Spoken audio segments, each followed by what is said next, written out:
think that I'm going to hiding, somewhere by a gated star. Baby, they ain't never gonna find me. I'm a renegade. I could be the one who saves you from this place. We could be as one and we'll escape. We could run away, we don't gotta stay. I can feel it, it burns inside me. Take away the pain, we can go insane. I can feel it, it burns inside me. Burns inside me. Burns inside me. Burns inside me. I won't let you down.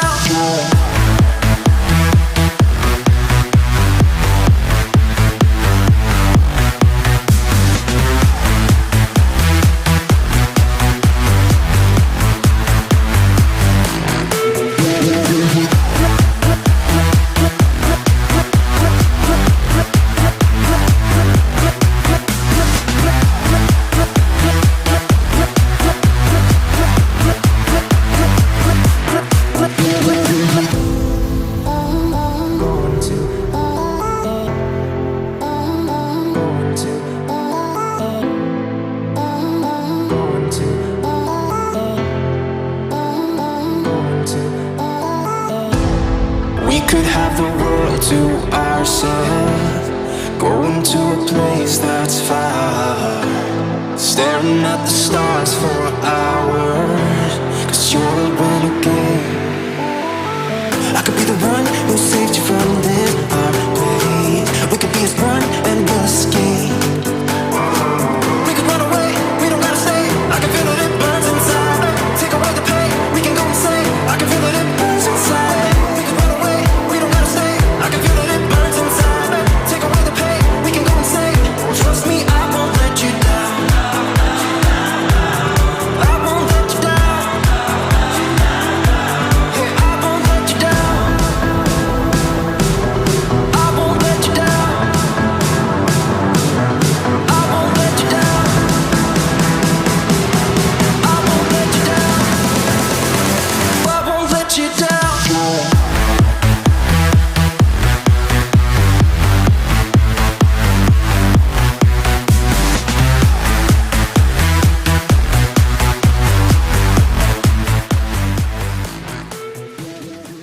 Hello, happy Thursday. Welcome to this episode of Keeping It Real with the Hombre. Hey, it's been an interesting week this week.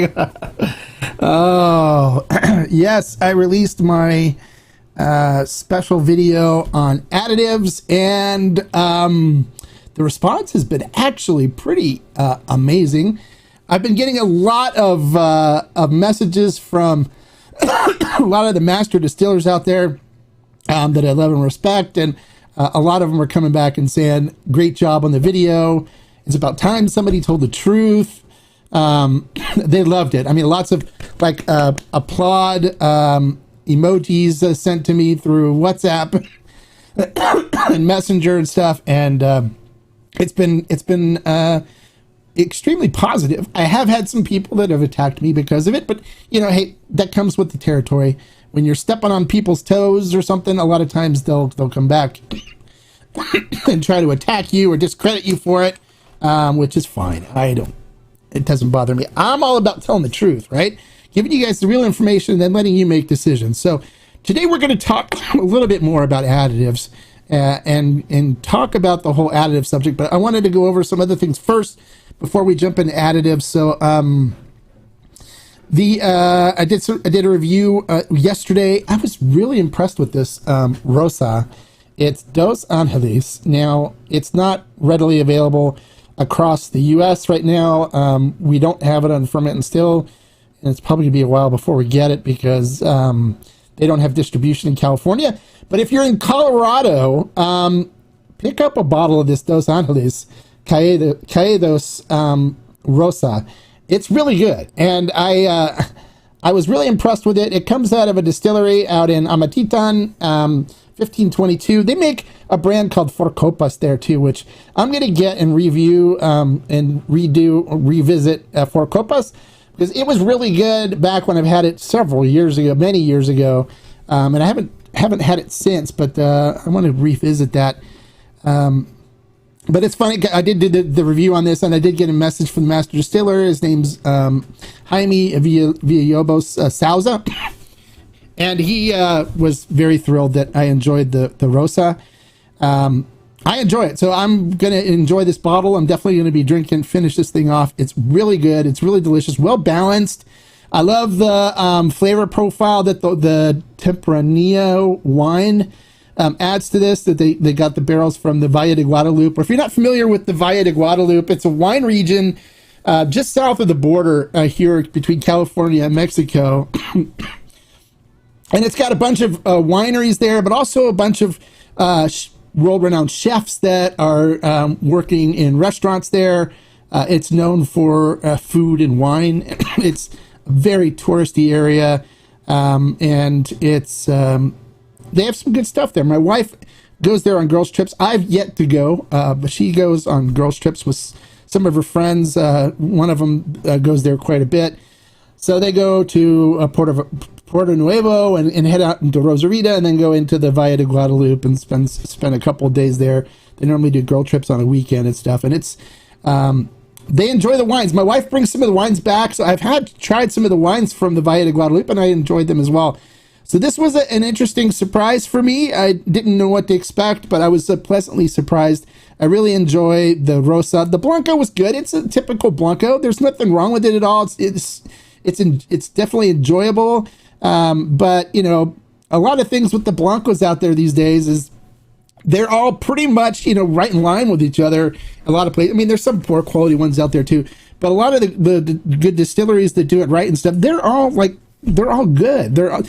So it's like, you know, I've yet to come across anything since the Carrera 54 that really blew my mind on being different as far as a Blanco goes. So I'm looking forward to someone sending me a bottle of something that's gonna blow my mind as far as a Blanco goes. I love having my mind blown with something different, and that's why I went crazy over the Carrera 54, because it's completely different with the amount of agave flavor and stuff that the 54 has. So this Blanco, it's nothing world changing, but it's definitely easy to sip and enjoyable, and nothing off-putting about it. The Rosa was what really I found was different and was enjoyable. It was there was lots of still agave in there, but then a nice barrel influence with the wine accents and stuff in there too. It was really delicious. So I'm going to enjoy this bottle, and I want to thank Dos Angeles for sending me this bottle for review. You know, I wasn't paid to do the review. What I require from brands for these reviews is for them just to send me bottles of 750 milliliter bottles, full retail bottle, so I can show people what the bottle looks like, and I can do the review, and I know I'm getting the original product, not something in a sample bottle, because with sample bottles you never know what you're gonna get sometimes, or what they put in there. This way I know, because it's coming out of the production, it's coming off the bottling line with all the other bottles, so I know I'm getting authentic product when I ask for 750 milliliter retail bottle, brand new. And then also with sample bottles, a lot of times the product gets aerated, it gets oxidized, and it loses its complexity and stuff during the time when it's in the sample bottle. And I've had that happen several times where I've gotten a bottle from somebody, that a sample bottle they sent me, and you go to taste it and you're like, wow, this doesn't taste like the guy described it should. And instead of being negative about it and going back to him, I normally will go back and say, I don't think this bottle is representing what your product what we should be getting from your product. With the sample bottle, can you send me a full retail bottle, and I can just give you an idea based on that, with something sealed with no air in it, and it hasn't been poured and aerated. And then when that happens, normally I get a really good representation of what the product's like, and a lot of times it's different than what I got in the sample bottle.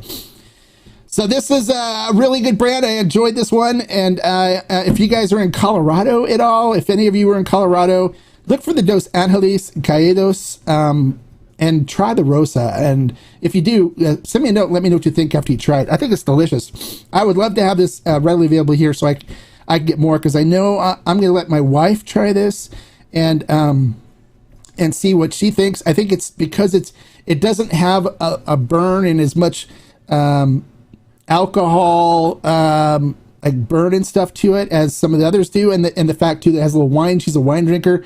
I think she may enjoy this more than some of the other stuff that I've had her try. So so if you're in Colorado, check out, try to get a bottle of it.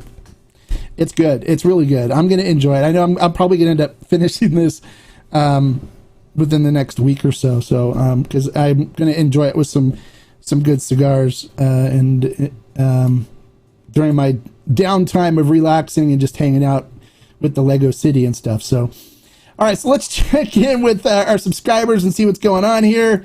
Hola, Rob. Bienvenido. Welcome. Glad you can make it today. Juan Huerta. Bienvenido. Glad you can make it today. I love you. I love you. Well, thank you for loving my channel. I appreciate that. I appreciate your support. I appreciate all of you guys' support. So thank you for doing that. Jermaine, bienvenido. You hope all's well. Everything's good on my side. I can't wait to get home. My mezcal glass is waiting for me and can't wait to drink some good. There you go. Nice. So you ordered the Denver and Liley glass, huh? Nice. You're going to love that glass. It is my favorite glass. That's one I use most of the time. Hola, El Mexico. Bienvenido. Welcome. Glad you can make it.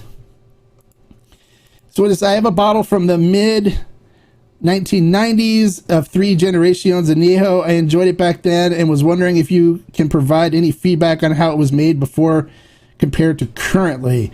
I know that Tres Generaciones, the old stuff, was good, but I'm not sure when they started using the diffuser. I have to look. I think it was sold to Beam Suntory. I don't remember the exact date. I'll have to look it up. I can find out and when it was sold to Beam Suntory. But Sauza made good products before Beam Suntory pretty much ruined them. So I'm sure it's if you like it, I'm sure it's good. Hello, hombre. I hope everyone's having a good day. I hope you're having a good day too. I am Den. Glad you can make it today. Don't know if this is off limits, but I don't smoke cigars. I smoke cannabis, legal where we are, hombre. A variety of cannabis, somebody that tequila. I find it, okay. Well, yeah. Let's not talk about that here on the live stream. So let's that's not something we're going to talk about. Hello, hombre. Hey, Curtis.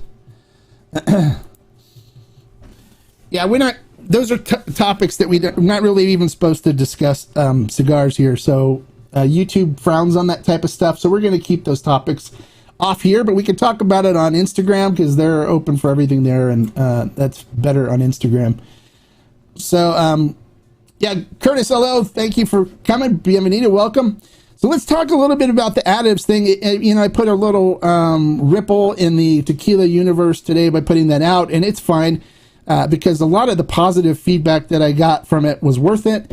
I'm all about education. I'm all about telling people what the facts are, and then letting them develop their own opinions and stuff. I know a lot of people make additives the boogeyman, but when you look at it, from a 50,000 foot level, it's really not that bad. It's really not that bad. There's nothing going in there that's going to hurt anybody, or nothing that's going in there a lot of times that isn't already in there or part of the process.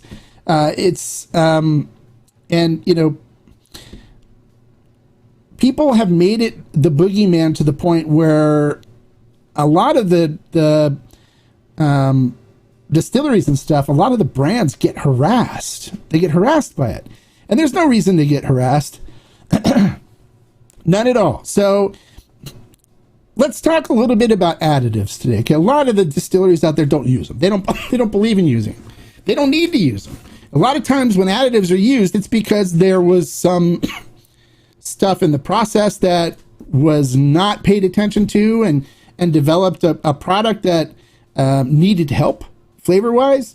There's some people that enjoy sweeter tequilas, and that's fine. They have something now for them, right? There's nothing wrong with that. But a lot of people attack people and attack their choices and attack their they may say, hey, I really love this is one of my favorite tequilas, and everybody jumps on like, oh, that uses additives, blah blah blah blah blah, blah. And it creates division and anger amongst the tequila community. Tequila is not an angry drink. Leave that for the bourbon world. You want to be angry, drink bourbon. Okay, tequila is a happy spirit. It's about love. It's about culture. It's about passion. And so if you don't like tequila with additives, don't drink tequila with additives. I don't like tequila with additives. Of course, I first started into tequila. I enjoyed tequila with additives. That's what I started with. Cava de Oro was what I drank when I picked it up in Cabo San Lucas, and it's an additive bomb. And I learned and I experienced what real tequila was like without additives, and I enjoyed that. But we don't need to make it the boogeyman, because there's nothing in there. They're not putting anything in there that isn't already in there. They're just increasing the amount of it to create a better flavor profile. And if people enjoy drinking it, let them drink it. It's fine. There's nothing wrong with it. And so what happens is now, and the reason why I did this video is because I have people all the time that send me notes all the time, and they go, hey, I just tried this brand, and I tasted vanilla in the añejo. Does it have additives? Well, just because you taste vanilla in the flavor profile doesn't mean it has additives. But everyone's mind goes to, well, does it have additives? And they're looking for a reason to hate it, and there's no reason to do that. There's no reason to do that. If it tastes good, if you enjoy it, drink it. Now, so how do you know if something's going to have additives, right? How do you know if it's well? First, let's look at the. I went over the additives in the episode. If you haven't watched the episode, you got to watch the episode and see what I talk about in there. Is that additives, a lot the stuff they use in additives is stuff that's already in añejos anyways. You don't want additives, period. Drink blancos, because according to the norma, you're not allowed to put any additives in there. But it doesn't mean that there's not some brands that may slip some additives in there, because a lot of the flavoring additives are undetectable. They're undetectable because, like I talked about, the compounds vanillin and stuff, they're already in there. So if they try to search for vanillin and look for a molecule of vanillin in there, it's already in the agave plant, so it's probably already going to be in the blanco. So that's why sometimes you'll have a vanilla flavor. And I went through like some of the other similar molecules in there as well. But that's probably already in there. So the only thing they can really search for, is glycerin. And that's what they look for. And if they don't use glycerin but use flavoring additives, it's undetectable. You can never know. So why worry about it, right? But people are like, well, I don't like it because they don't disclose it. Nobody discloses it. But the bourbon world, they put glycerin in bourbons and whiskeys, but no one discloses it. They put it in other stuff. Glycerin's in a lot of things. It's in a lot of products that we consume on a daily basis. The things that people are worried about, like, well, additives give me headache. No, it's not the additives that give you headache. It's not the additives that are giving you a headache. It's the cuts from the distillation that are most likely causing you the headaches, and that's with the amount of methanol that is in the alcohol. Because the ethanol alcohol itself is a poison. It's not anything healthy. It's a poison. No matter how you look at it, it's a poison. Ethanol alcohol is poisonous. You drink too much of it, it can kill you. It's a poison.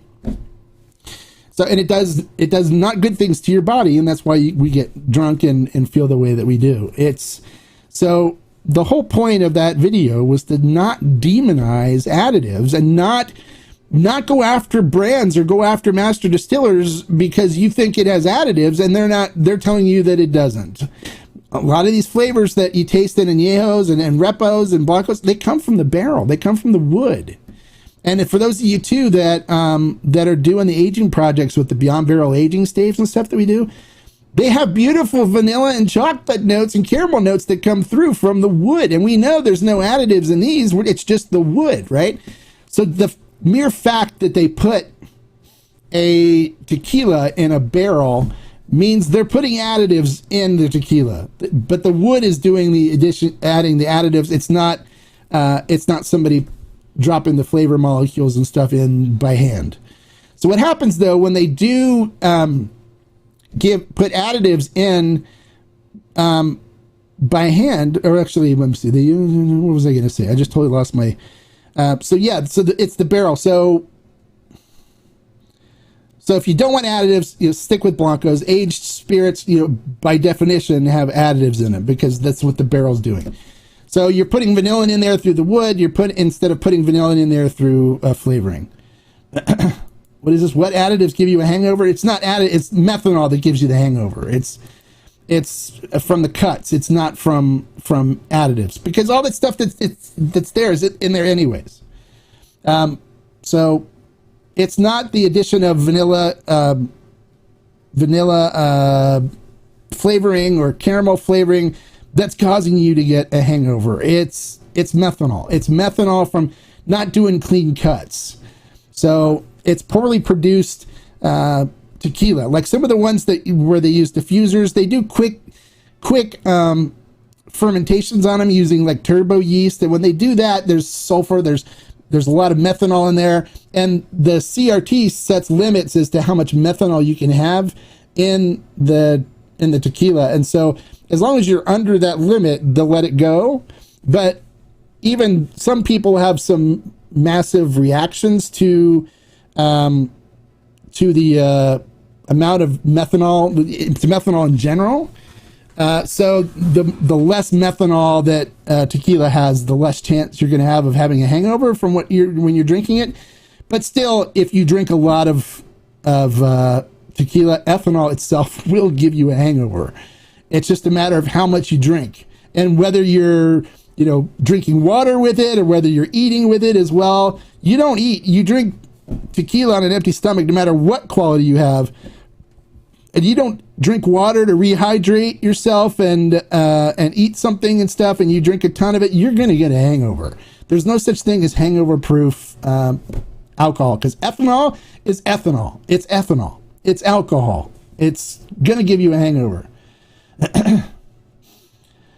How do you identify brands that use methanol? They all have methanol in them to some extent, because it's part of the distillation process. So let me explain this to you. So when you do cuts, and this is with the still, right? You do cuts using a still. The methanol isn't put into the tequila. It's actually it's already in there from fermentation. So when you do cuts, methanol typically, like for bourbon and stuff, excuse me, methanol for like bourbon and stuff, normally the methanol is in the heads, right? Because methanol has a higher or lower evaporation temperature, lower boiling point than ethanol does. So it's normally the first thing that comes out of the still. And the first part that comes out of the still is called the heads. So a lot of times there's methanol in the heads, but with tequila, things are a little different. And it's because the methanol binds with something else in the tequila. And so most of the methanol is in the tails. So when they do cuts, they'll take some of the heads, or maybe they'll discard the heads. It depends on what their master distiller wants to do. And this determines too, what the flavor profile or what kind of things are going to happen with the tequila. So they'll take some of the heads, or like even like Felipe Camarena. Felipe doesn't discard any heads. He just lets the heads go because he says there's not enough methanol in there to cause any problems, and you get some higher alcohols in there which add flavor and stuff to it. But he doesn't discard the heads. Some master distillers will discard the heads or part of the heads and leave some of the heads there because it does add additional flavor and create a nice flavor profile for the tequila. It's the tails that they have to look for, and so they'll cut the tails. To a point where they're not getting as much methanol out of it, and as well as off flavors and stuff that are typically existing in the tails. So what happens is when somebody wants a higher yield, they'll expand the amount of heads and the amount of tails that they have in there and get a higher yield that way. And that way they get more product from it. And by doing that, they may have more methanol in it. They may have other alcohols and stuff in there, compounds that may cause issues with people as far as like headaches and stuff go. Most of the time, the hangovers are due to alcohol poisoning, which is just drinking too much ethanol, period, and doing it in too short of a period of time. I can sit and drink tequila all day, but while I'm drinking tequila, I keep a cup of water with me, so I'm always hydrating. I'll eat, I'll have snacks, and do other things. So I'm not, because ethanol itself is a diuretic. It makes you go to the bathroom, and when you're doing that, you're flushing your minerals, you're flushing your water out of your system, and it's drying you out, and so that's causing problems for your body. So you always want to hydrate, drink when you're drinking, and a lot of times too, if you're doing cocktails and drinks, it's the sugar and the syrups and stuff that cause problems. But it's also, like I said, methanol is one of the key elements that causes problems with hangovers. So yeah, Pedialyte is great. So I know some people that drink Pedialyte, or they drink Gatorade or something like that, just to make sure they're replenishing their electrolytes, and that will help in cutting down the hangovers. But a lot of people put the blame on things like additives, which it's like, you're getting additives from just aging tequila, and when you do it in wood, you're getting tannins too, and a lot of people will have adverse reactions to tannins and get hangovers, or get sick feelings from tannins in wood. I mean, that's typical too. That's why a lot of people, you drink wine, you can get hangovers from wine because of the tannins from the wood. I mean, there's all kinds of things, but it's not, additives aren't the thing to blame. Now, some people have asked, well, how can you tell if there's additives? Well, if you want to know before you buy it, a lot of times the best thing to do is to ask somebody like myself that does reviews, and they can tell you, or at least take a guess. I don't know for sure, because like I said, they could hide some stuff in there, but most of the time you can tell, because when they do use additives, like for example, like Cava de Oro or Clase Azul, it makes the tequila very one-dimensional. There's not a lot of complexity to it. Instead, it's just like all of the caramel and vanilla right in your face, and that's all you get. You don't get anything else, because how strong the additives are, they overpower everything else.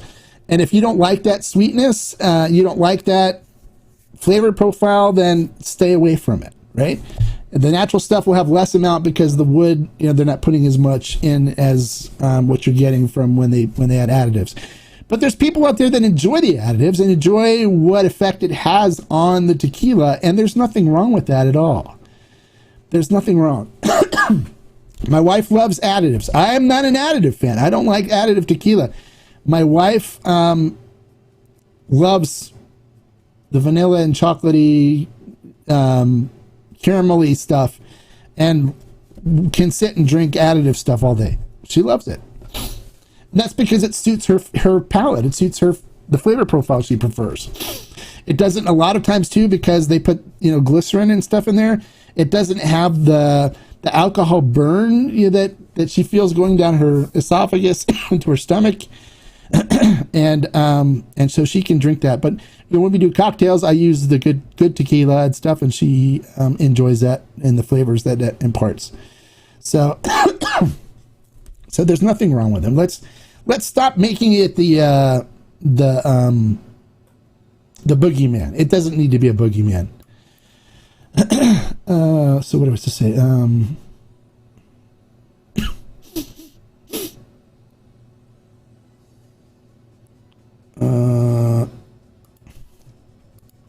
I am giving all my additive bombs to my brother. My neighbors drain his liquor cabinet, and I will smile as I think of the neighbors doing shots of addict. There you go. Yeah. Some people like them, and that's fine. There's nothing wrong with that. Too many. Well, you can get the lower calorie Gatorade. Maybe they should not allow brands 100% agave on the label if they use additives. It's a shame they're allowed to make a false claim. Well, see, that's the problem. Is there's a bad understanding of what 100% agave means. Okay, so let me explain to you what 100% agave means, right?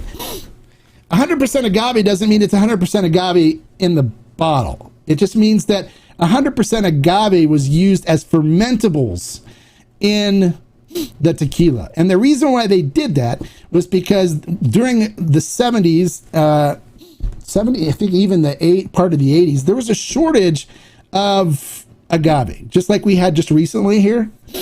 And so they allowed sugar to be used. And so what they did is they set the rules up that you can say that your tequila is 100% agave, or you can just put tequila on the bottle. If you put tequila on the bottle, then it can be a mixto, which is a combination of sugar or other fermentables and agave. It just has to be at least 51% agave. So they have that category of tequila, and then they have the 100% agave tequila, which no sugar is allowed in it. It has to be all agave fermentables. And the reason why they did that is sugar fermentables, you want to talk about a nasty headache, okay?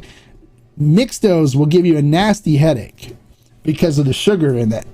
So there's some mixtos out there that actually I enjoy, like El Tequileño's regular Blanco is a mixto of 70-30, 70% agave, 30% sugar. And it's good. It's really cheap. It's $22, and it's really good. You can sip it, and you can use it for mixers. Also, San Matias Gran Reserva in Mexico is 70-30 agave and sugar. So the 100% agave just means they just used 100% agave for fermentables. It's nothing about what goes in the bottle. Okay, it doesn't mean, it has nothing to do with that. It has to do with what was used as fermentables. And so in order for you to deliver 100% agave tequila, you have to follow the 100% agave tequila regulations. But that's all agave that's used in the fermentation tank, and they're there watching. So they're there knowing that there was no sugar used. The CRT's there. They know that you just used all Weber Blue Agave for it, and as long as you do that, that's fine. So it has nothing to do with what's in the bottle. It has to do with what kind of fermentables were being used. There's a misrepresentation about that, and that's where a lot of the confusion comes. And people will prey on that misunderstanding and scare people with it into doing different things, but that's not what it means. When you look at the Norma, 100% agave means they used only agave as fermentables in the fermenter. In the Mosto, there's no sugar or anything added. Now, if you try like Jose Cuervo Gold, that's a mixto. That's got sugar in it. And that'll give you a nasty headache. It doesn't taste very good. It's not a good quality product. And there's a bunch of other mixtos out there as well that you can buy that are just nasty. But they're cheaper because they use sugar instead of Weber Blue Agave in the fermentables. All right, does that make sense? That's why it's 100% agave. They're not saying that it's only agave in the bottle. They're not saying that. They're not saying it's 100% agave in the bottle. They're just saying that 100% agave was used as fermentables in making that distillate. Does that make sense? That's what that's all about. I use Cato Chow drops instead of Gator. Okay, there you go. I don't know what Cato Chow drops are. Mezcal does it well. They have 3 designations: industrial, artisanal, and ancestral. So you have great idea right away. How is it made with, and what's it made? Yes, Mezcal did it right in that you can't use additives in Mezcal. You can't use additives. You can't add anything into it. But again, they can't prove if you did or not, anyways. But they won't. You can't do like. If you're going to put anything in it in Mezcal, you have to put it on the bottle. So it's like if there's pomegranate in the still, you have to put pomegranate on the bottle. But there's companies that age Mezcal, which for me is a waste. You don't age Mezcal. It doesn't need to be aged. You're dealing with, sometimes wild agave and stuff, but why put it in a barrel and add vanillin and all that other stuff into it? It doesn't need it. But somebody could literally put flavoring additives in it if they wanted to, and they wouldn't know anyway. So it's like I said, it's undetectable. They can't detect it because it's going to be in there from the barrel anyways.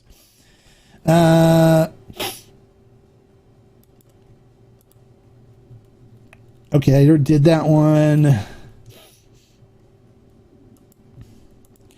Why does the CRT even allow 4% additives in the fermentation process? Maybe it should be zeroed. There's none in the fermentation process.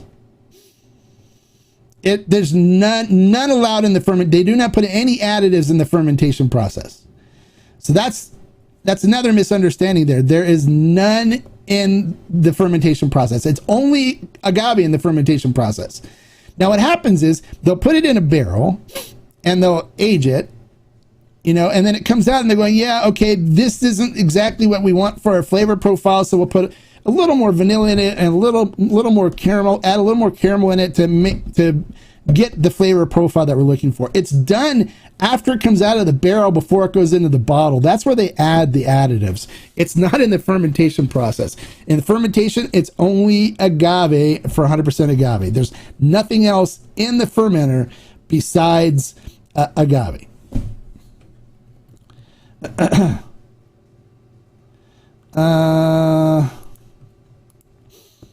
From late 60s to 90s, I drank Salsa. It was really a choice between it and Cuervo. When were we drinking back then? Hombre, I can't remember any gold or other designation back then. Well, it was Jose Cuervo Gold was what Jose Cuervo is. It was gold, but you had to look on the bottle. It says Jose Cuervo Gold. That was the tequila that was most prevalent here in the United States. They sent a bunch of crap tequila here and kept 100% agave stuff in Mexico back then. So everyone was used to drinking the poorly produced tequila here. And that's why they did the whole salt and lime stuff, because it masked the nasty flavor of that tequila back then. But the stuff's changed now, so it's different. Is mezcal using it? No, mezcal's not allowed to use additives. They set when they set up their rules, they set it up where if you put anything in it, it's got to be on the bottle. So if they add anything to mezcal, they put it on the bottle. But even if they were to do aging stuff and add vanilla extract, they wouldn't be able to tell. They wouldn't be able to tell because it's undetectable. So people could do it, you know, and there's no way the CRM would be able to tell if they did it or not. But mezcal rules state that you if you're going to put anything in the bottle, you have to put it on the label. So most mezcals are jovens. They don't do a whole lot of, or not, yeah, jovens, which a joven in mezcal means blanco. It's unaged. It's just, you know, the distillate as it comes out and is diluted to whatever proof they're going to do in the bottle. That is a joven in mezcal. Joven in tequila is something that's completely different. But they don't allow use of additives and stuff in there. But there's not a whole lot of aged. There's not nearly as many aged mezcals as there is tequila, and the amount of mezcal sold compared to tequila is a fraction. They don't sell nearly as much mezcal as they do tequila.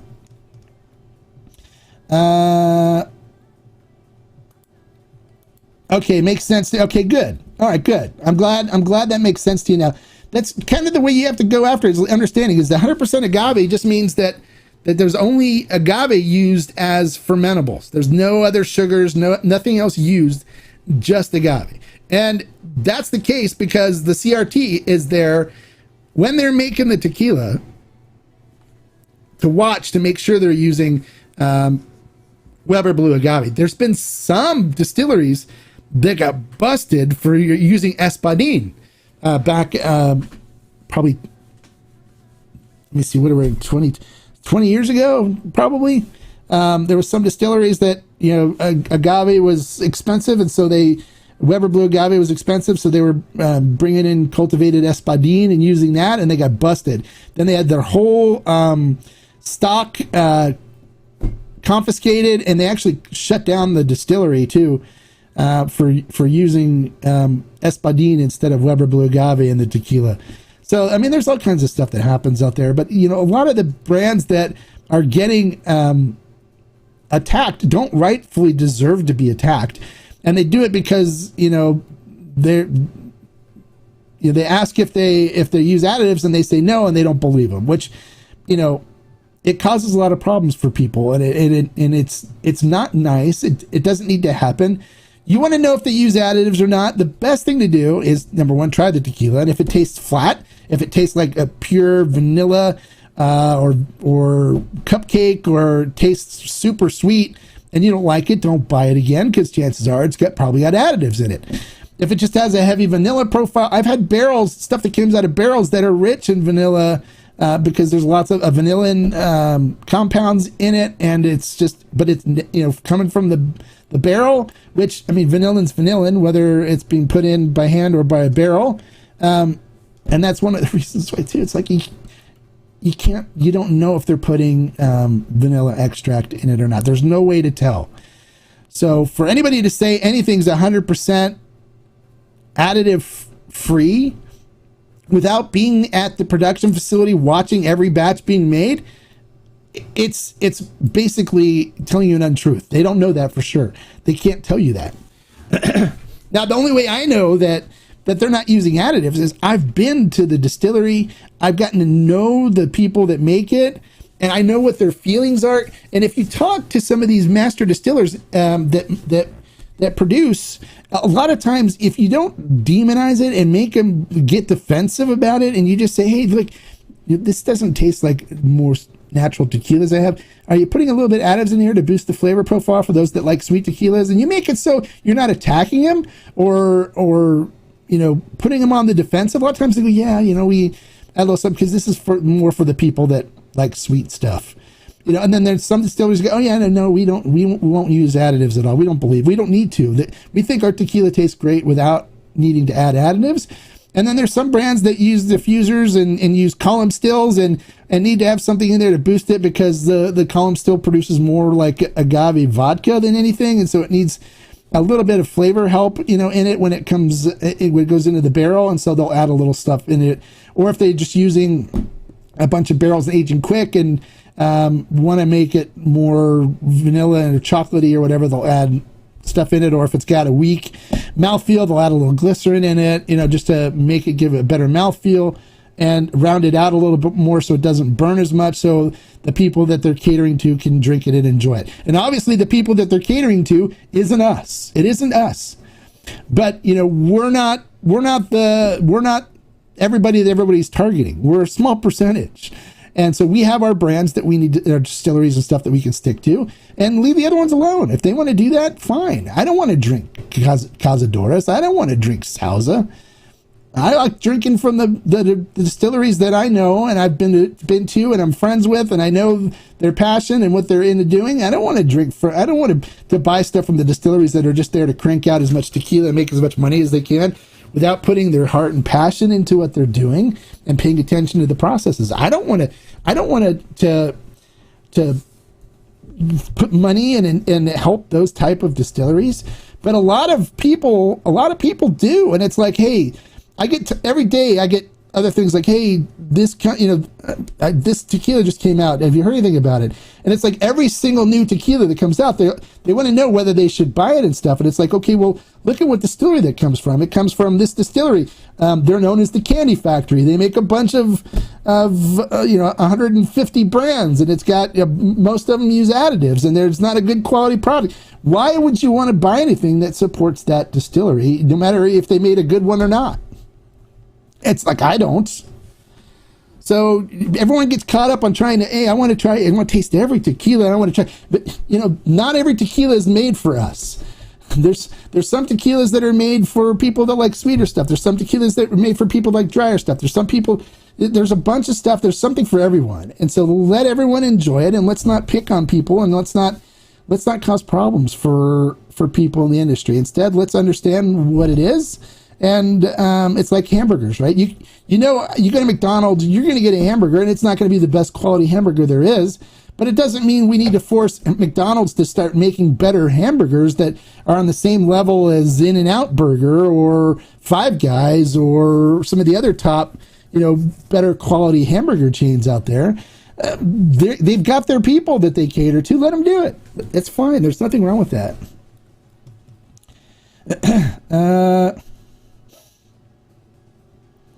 What is that? How, Let me see where we're good stuff. Okay, thank you, Ryan. Thank you. Hey, Joseph. Hola. Is what true in Mexico? You want to know? You want to know what Mexico? What it's like for the people in Mexico? They love additive tequila in Mexico. Now, they don't care. They love it. They love Cristalinos. They love Cristalinos. The people in Mexico love Cristalinos. Now, one of the things you're going to find is people always think that because they're from Mexico, they know tequila. That's not the case. Americans tend to be more educated about tequila than Mexicans do, except for the people, of course, that are producing the tequila, right? Some of the top selling tequilas in Mexico are Jose Cuervo Traditional, Don Julio 30th or 70th anniversary, whatever, the Cristalino,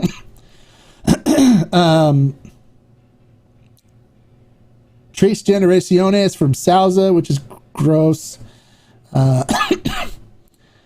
There's a bunch of brands that are like the ones that we go like, oh, they're the ones that are consumed the most in Mexico. And they love Cristalinos. Now, excuse me.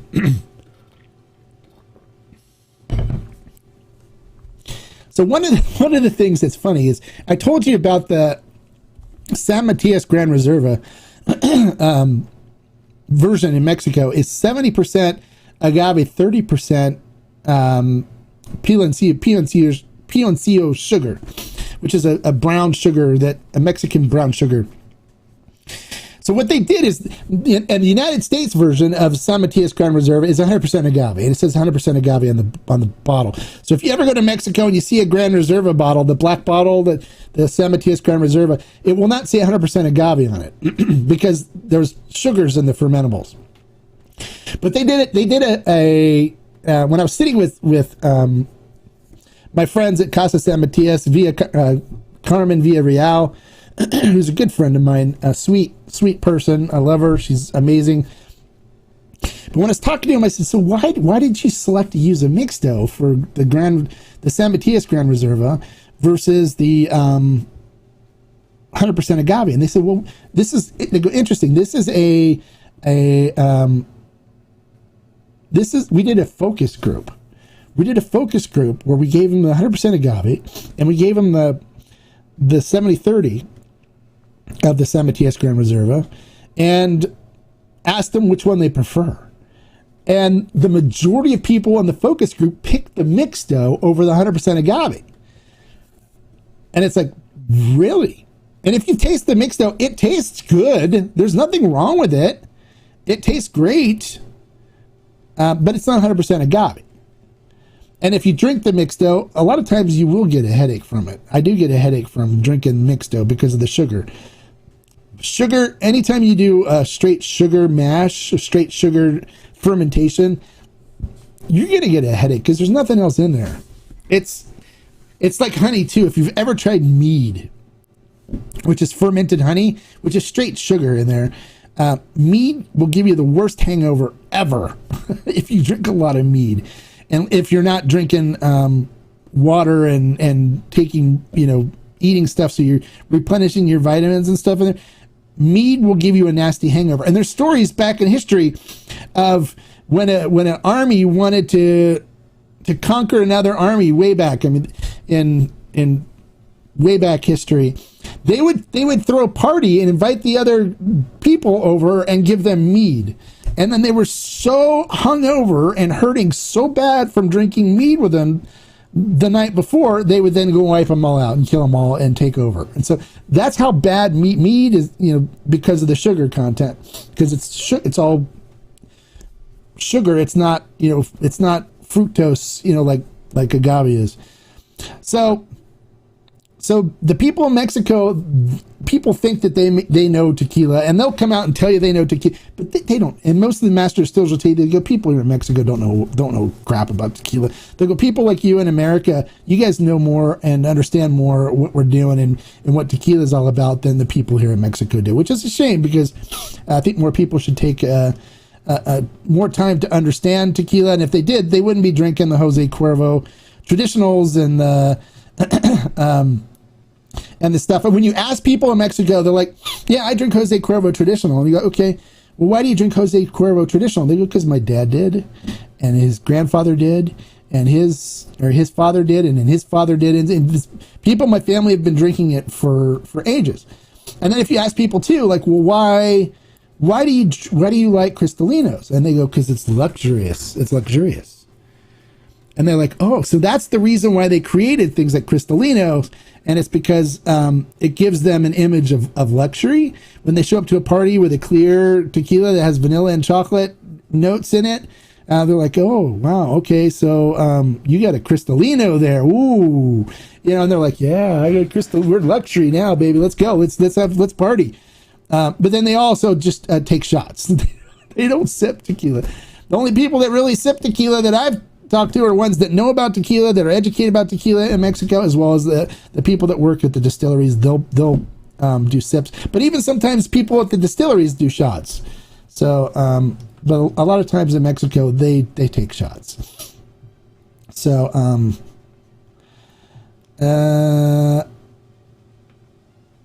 what is this?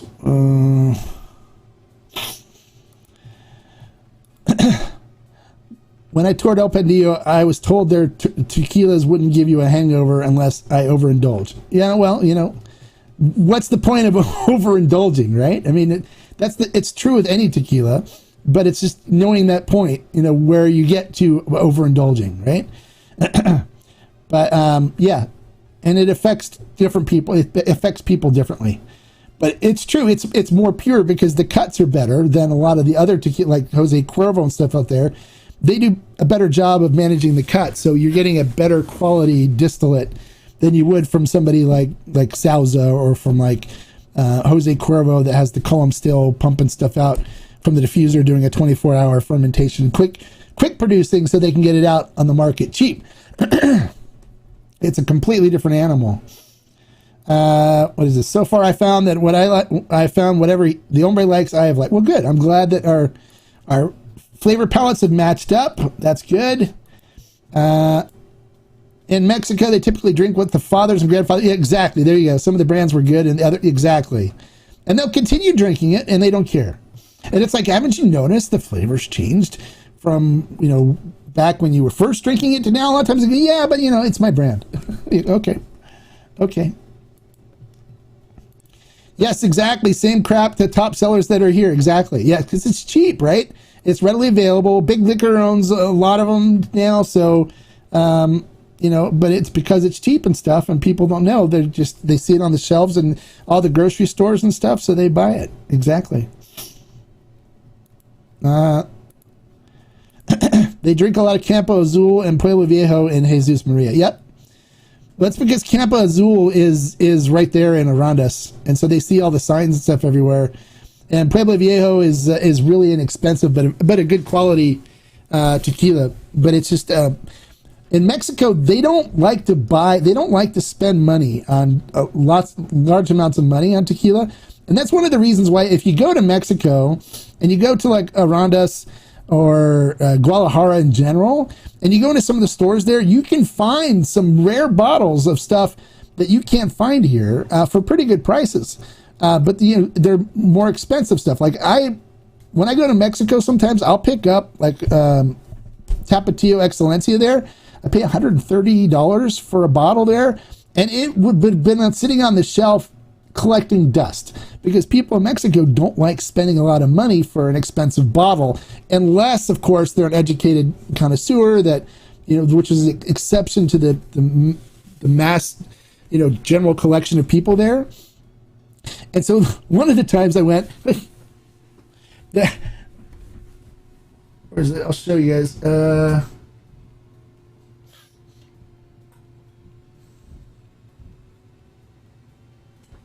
Where is it? What did I do with it? Well, I went into a store. I'll do a review on it too.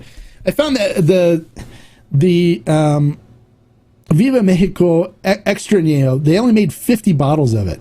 So and this was made like I think it came out like 4 years or something before I was in the store, and it's sitting in the store, one of 50 bottles. And I was like, oh, okay. I'll take this. It was like $200 or something.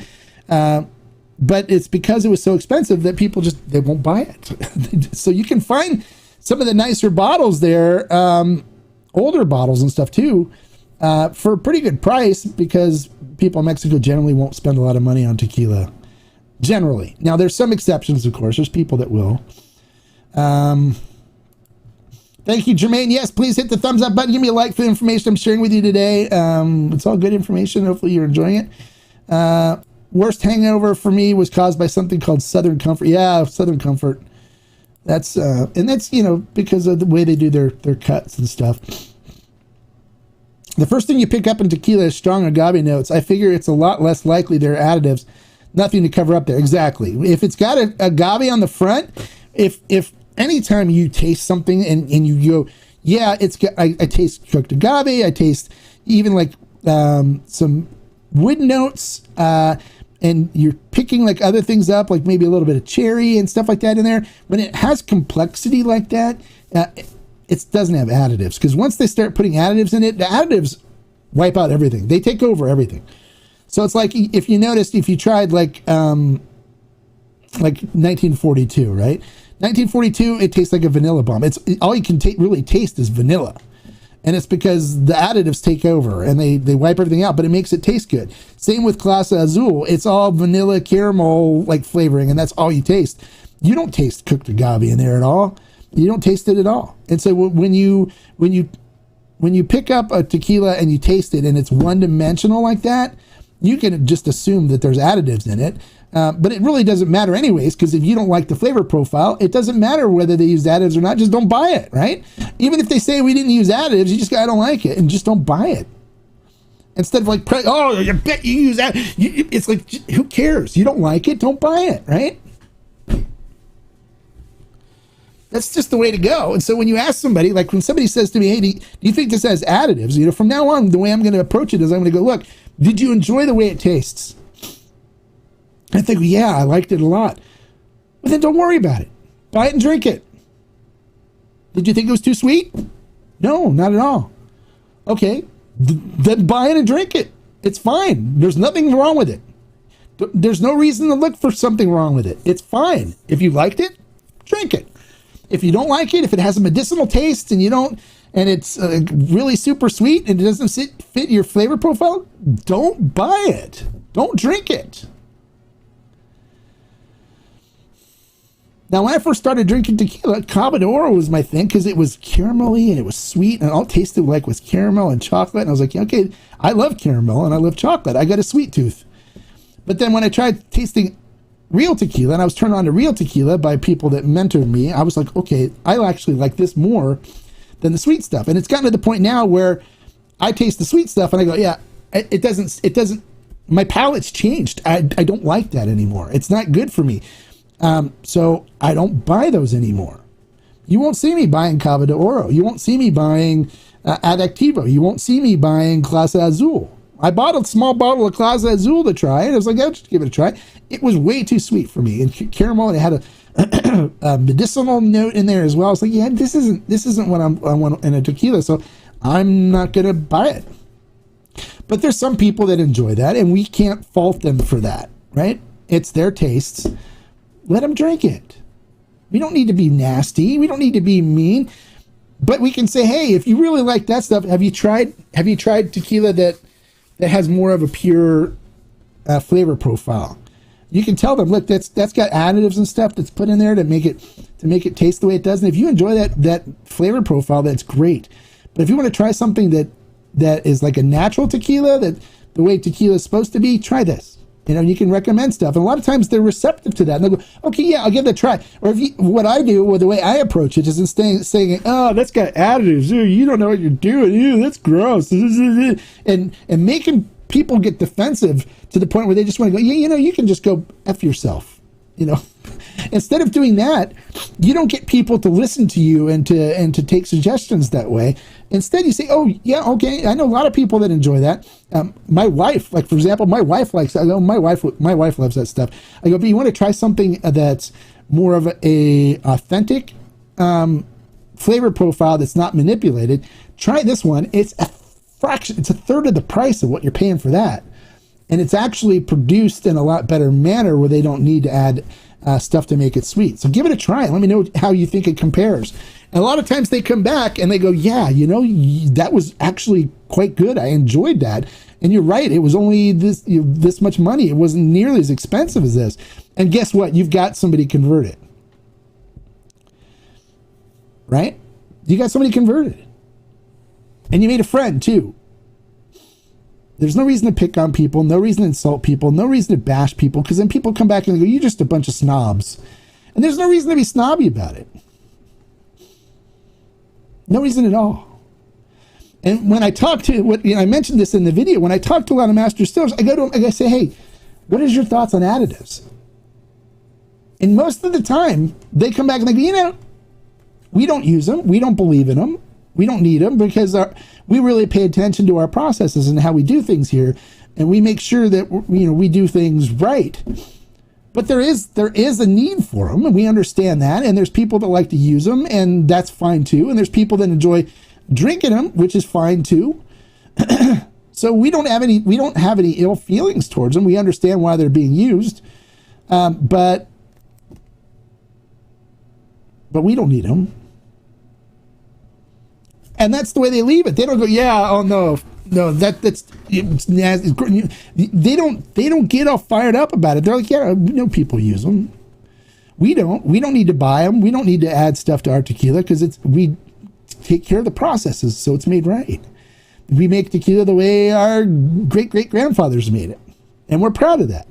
And those are the type of distilleries and the type of master distillers that I endorse, that I look for to help. Those are the ones that I recommend, on when I curate and pick things for ferment and still.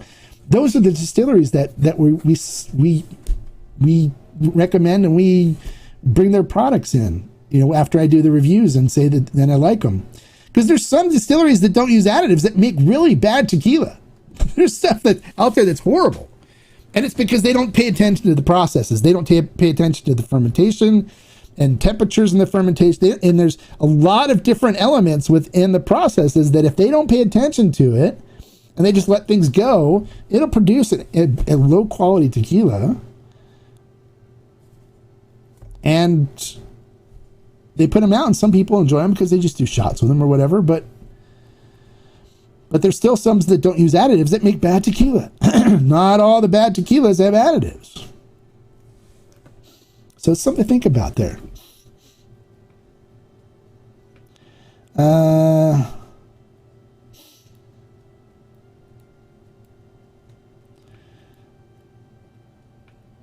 What is this? Yeah, you only need this. Yeah, it doesn't take a lot of additives to add flavoring stuff. They're very strong, very potent. What is this? It seems like a big issue is these mass-produced distilleries using premature agave. The distillery that doesn't have their own fields are unable to get full mature agave. Okay, don't buy into the immature agave thing. It's all a bunch of crap. No one's using immature agave. They're all using mature agave. They're just using it at different stages.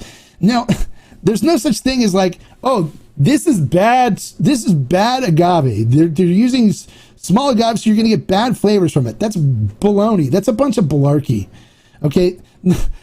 Agave, no matter what kind of starch, the starch doesn't change from being, when it's young, from being starch to something else. It doesn't adjust the kind of starch that's in it. What happens is, as it gets more mature, it gets more sugar. More sugar's in it. So, but now there's so much agave. Now no one's using immature agave. They're using all 5-6 year old agave. Some are even going 8 years now. So the whole immature agave stuff's crap. The problem in the process isn't immature agave. It's the way they process the agave, especially for diffusers and stuff. With diffusers, when you process agave, if you've ever seen videos of it, they they chop the agave in half, and they take out what's called the cohoyo. I think it's what it's cohoyo. I can never get that word right, but it's a little part of in the top of the agave that the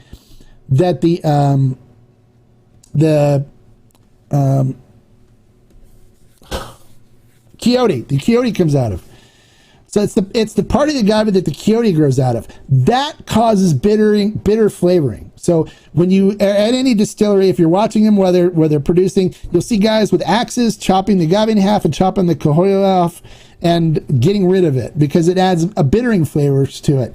But with diffusers, when they use diffusers, they're taking the agave and they're tossing the agave into the diffuser, and they're the whole agave. They're not taking the cohoyos out, so that bittering part's going in there. And a lot of times, too, they leave more penca, more leaves on it, because they can get more distillate from it that way. So the agave aren't trimmed right, and then they just toss the whole thing in versus chopping them up, and then it's not cooked. Instead, they blast it with water and get the starches out, and then they do the conversion in acid, or they'll boil it to do the conversion. And so that's where the things go bad and create the off flavors. It's not that they're using immature agave.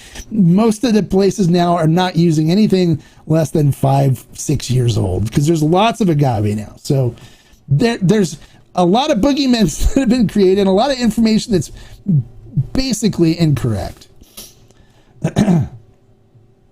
So don't get caught up on that. Then there's more agave now than they know what to do with, to the point that some farmers are ripping out. They're not replacing in their agave fields. They're putting other things in now because the prices of agave is coming down. It's dropped significantly, and it's because there's plenty. Some master distillers have contacted me and told me they came out with some projects where they're using 8 to 10 year old agave now. So that you couldn't find that before, but everybody planted agave now, and now it's all becoming mature. And so it's cyclical. So there'll be times where now there'll be abundance of agave. They'll have older stuff, and then it'll go back to everybody planting other things because they're getting more money for a different crop, and then there'll be a shortage again, and it's just like a never-ending cycle. And it's funny because I talked to Carlos Camarena in one of my live streams, and he talked about that. And I talked to Via Carmen Real in one of my live streams, and she talked about that. She goes, there'll be a point where there'll be agave rotting in the fields because the people aren't using it quick enough, and it just goes to quiote and dies. So there's plenty of agave now. All right, so where was that?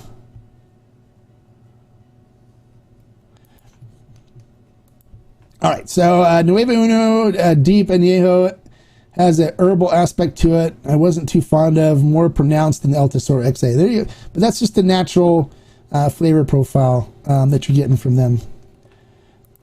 Corrido is a new favorite for me. I got it based on a blind challenge you did with Curiosity. Oh, nice. Yeah, the Corrido is very good. I'm glad you enjoyed that. I love the Corrido brand's great. My worst ever hangover was from Terramana. There you go. Okay. Terramana, I believe, they won't admit it and they don't have to, but I believe they're buying diffuser juice from Producto Fino where their facility is housed. Ryan, what did Ryan say? Oh, worst time for Terramana. Okay. Sorry to come here to lower the bar. Did you know who makes the Sam's Club members Mark Blanco? Not off the top of my head, but it's not bad. It's not horrible. There's some stuff like that, like Trader Joe's. Yeah, actually, I do know who makes it. It's made by the same distillery that makes Trader Joe's. It's Gonzalez. Yeah, I know who makes it. It's good. There's nothing wrong with it. It's just, not a super high quality, but for the money, it's a good deal. Same with Trader Joe's. If you tried the Trader Joe's Blanco and Repo, and it's good for the price for $19.99 for the Blanco and $23.99, I believe, for the Repo and the Añejo. They're good. There's nothing wrong with those at all. They're decent sippers. I mean, for budgets, it's not bad at all. It won't go up against El Tesoro or something like that. But for a budget brand, nothing wrong with that at all.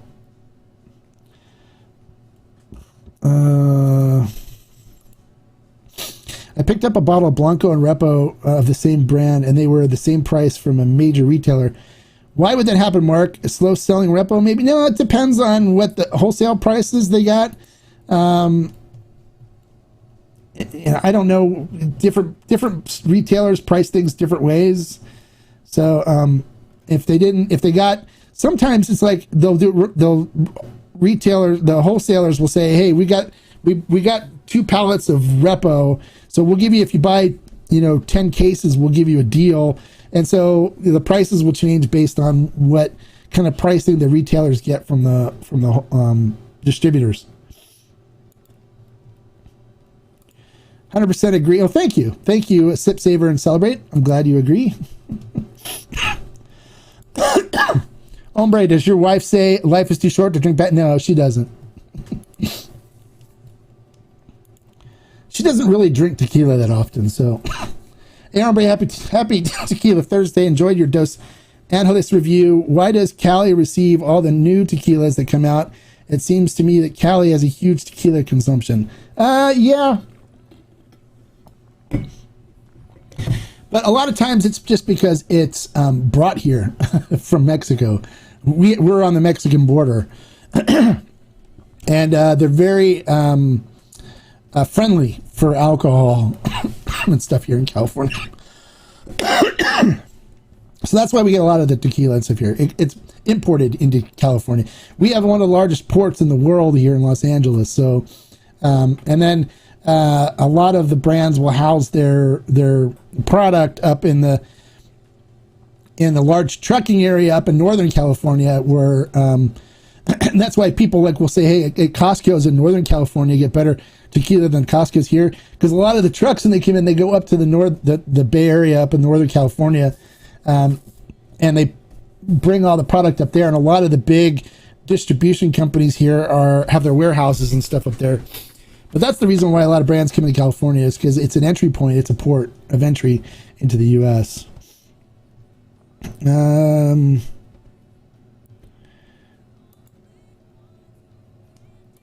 What is this? If I have any regrets in life, it would be that I wasted so much of my life drinking beer instead of... Well, I drank a lot of beer too. I came from the beer world, so...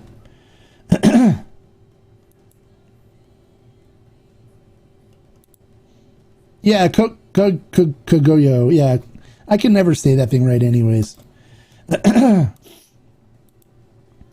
How's it going? I was wondering if you get a rubber scent and taste from Cascanas. Not in a bad way, though. I don't know. I haven't had the newest Cascanas yet. I tried. Somebody gave me a taste of the Rosa. I wasn't a fan. I didn't like it. But I haven't tried their newer stuff, so I can't comment on it. But if you get a rubber scent and taste from it, that's not typically a good thing. I don't look for rubber notes in tequila and stuff when I do reviews. I converted a few of my friends and coworkers over to drinking good tequila. They ask me every day what tequila should I try. My barber, I got him Cascanas is his favorite. Okay, oh nice. Will lower agave prices cause property prices to fall as well? It seems like land got very expensive in Los Altos a few years back. My wife and I were trying to find land, but the cost was too high. I don't think so. I don't think it's going to affect price, because price is more theirs on demand, on people, how much property is for sale and stuff. So I don't think it's the price of agave that affected the price of the land. It's more of like a commodity, right? Agave is a commodity. People buy futures for it. And right now, a lot of the futures, from what I've been hearing from a lot of the producers and stuff that watch the agave prices and stuff, which they all do. Some of them are agaveros too. So they're telling me that we're seeing contracts come for a lot less money for 3, 4, 5 years down the road from when they're doing plantings than they were before. And that was what drives the prices up, is the futures. Like a distillery will go, if a farmer will plant a field, and they'll say, I'll tell you what, that's our field when it's done, and we promise we'll give you this much for it per kilo when we harvest it. and the farmer says okay, and they sign a contract. They get paid some money then, and they get paid the rest of the money when it's harvested. But that's a way for the farmer to not have to worry about whether they're going to sell the agave. It's already sold. So when they did that, a lot of agave was taken up by some of the bigger distillers, the distilleries. And so that's why, when people were going to look for agave, there was agave there, but it was already pre-bought, pre-contracted for when they used futures. And that's what drove the prices up, because a lot of them knew that there was going to be a shortage. And so they were getting higher prices for it, creating a shortage, because it's like, okay, these fields are off. I can't go and hunt for agave in these fields. I can't go in these fields because, Salza's got that one. Herradura's got that one. Cuervo's got that one. And so the bigger companies were buying the agave as they're being planted on futures and giving them a future price on it and a contract. So they're contracted to pick up that agave. So that's what, was affecting a lot the prices, was the fact that there was a lot of future stuff going on. And a lot of people were upset about it, because it's like, a lot of the smaller distilleries don't want to commit to a full field. They like instead looking for the good agave and selecting what they want out of the fields. And that's what a lot of the smaller brands do, is they'll go and look at the agave, they'll take bricks readings, and they say, okay, this one's got a higher bricks on it. It's a nice sized agave. I won't need to buy as many of them. So I want this one, and they'll pick the better quality agave growing in the field. Not all agave growing in the field is going to be the same quality. It's not all going to be the same size, the same bricks level. They're all different. And so what happens when they were buying the younger stuff is it just has a lot less bricks, a lot less sugar or starches in it. So they had to buy more. So the agaves were small. They're using small agave. But there's nothing that changes inside that root ball that makes it different from when it's big to when it's small, other than the fact that when it's big and it's about ready to go to a quiote, where the quiote shoots up, it gets packed with a bunch more sugars and stuff in there, because it needs that energy. It needs that sugar to provide energy to growing the quiote, which sometimes can be 20 feet tall. It needs those sugars and stuff to grow that quiote. And then once it grows the quiote and it seeds, it dies. It's because all that sugar is used up by the plant to reproduce. And so it just dies. It's gone. So a lot of times, if they want to harvest it and they don't want it to go to quiote, they'll get it right before it goes to quiote, and that's like the best time, because it's got just a ton amount of sugars in the root ball. But if they aren't going in that direction, they can't wait that long, they'll pull it out when it's 5 or 6 years old, because it has enough sugars and stuff in there where they don't need to buy a bunch of them. They can keep their price down, and they don't need to use as much agave. And if you look at some of the agaves that roll into like El Pandillo, they're huge. If you ever tried, going over picking it up, like Felipe and Carlos and stuff, they use really big, nice, ripe agave. They do a good job. Carlos himself is a horticulturist. He loves growing things. He grows his own coffee and stuff. His agave he uses are beautiful. They're huge. You try to pick them up, you're like, oh, they're so heavy. And so that, allows them to get a better quality product out of it, because they're using a lot less agave, and it's, they're got a good bricks and quality level there, and they're treated well. So does that make sense? Does that shed some light on some things for you guys? I hope.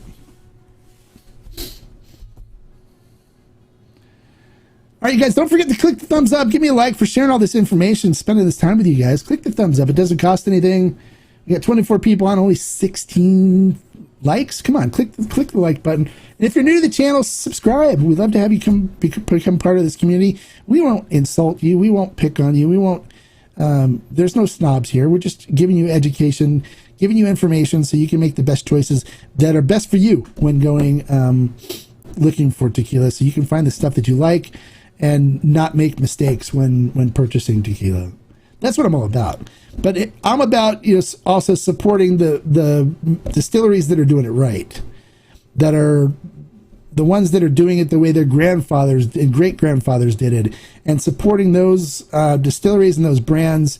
And those are the ones that I will let you guys know about, and you know, when their tequila is good, because sometimes these little distilleries don't make great tequila, and if I don't like it, I'll tell you, and they understand. They a lot of times they're open to constructive criticism, and they'll say, hey, what do you think about this? And if I don't like it, I'll go, you know, this is a little harsh. And they go, oh, yeah, we kind of thought so. And they're open to it as long as you're not insulting them and making them feel bad and you know, acting like, you know, a jerk when doing it. A lot of times they're open to hearing feedback, wanting to know what you think. But a lot of times it's like, it's good. And then when you taste the tequila, when you're sitting with them and they go, here, try this, and you try it and you go, wow, that is so good. They light up. They go like, oh, thank you. And you can tell they're so proud and passionate about what they make. And those are the kind of people that I love working with, because you can see the passion. You can see the love that they have for their craft. They're artists. So those are the kind of people that I enjoy working with. What's the earliest you can pick the agave if the sugar content determines the yield? Well, it depends, right? Each plant's going to be different, right? Each plant's going to be different. So they go through and they'll look at the agave, and they take a sample from them. They pull a sample and they do a Brix reading. And some master distillers have different levels that they look for than others. You know, is it going to be 21 Brix? Is it going to be 30? They all have a number that they look for, and they have a kind of agave that they look for, that they like, and they look for those in the fields, and they select the ones that they want. So it all depends on the ones that use diffusers. They're not that concerned about it, right? They'll just say, we'll just take the whole field. It's 5 years old. Okay, we'll take the whole field. And there's some in there that are going to be lower quality than others. And it's funny because there's some that like grow in the mountains. It's like, oh, okay, these are tiny ones. These aren't as nice as the ones that, of course, get treated well. And then they call those Criollo. And then all of a sudden people are like, oh, Criollo. That's got Criollo in it. And it's funny because when the Criollo stuff first happened, I sat down across from master distiller. I'm not going to say his name because I don't want anybody bothering him about it. But I said to him, I go, so tell me, are you ever going to do anything with Criollo? And he looks at me and goes, Criollo? He goes, it's bullshit. It's all BS. He goes, come on, hombre. Come on, Mark. It's all BS. I go, what do you mean? He goes, it's Weber Blue Agave. He goes, it's all Weber Blue Agave. There is no Criollo. You look at the Norma, the rules. It says you have to use Weber Blue Agave. There's no such thing as Criollo. Criollo's so it's just tiny agave that's left. It grows on a hill that's not taken care of as much. It's kind of smaller agave. So it's like, that's another thing too. I mean, there's all kinds of all kinds of things people are coming up with.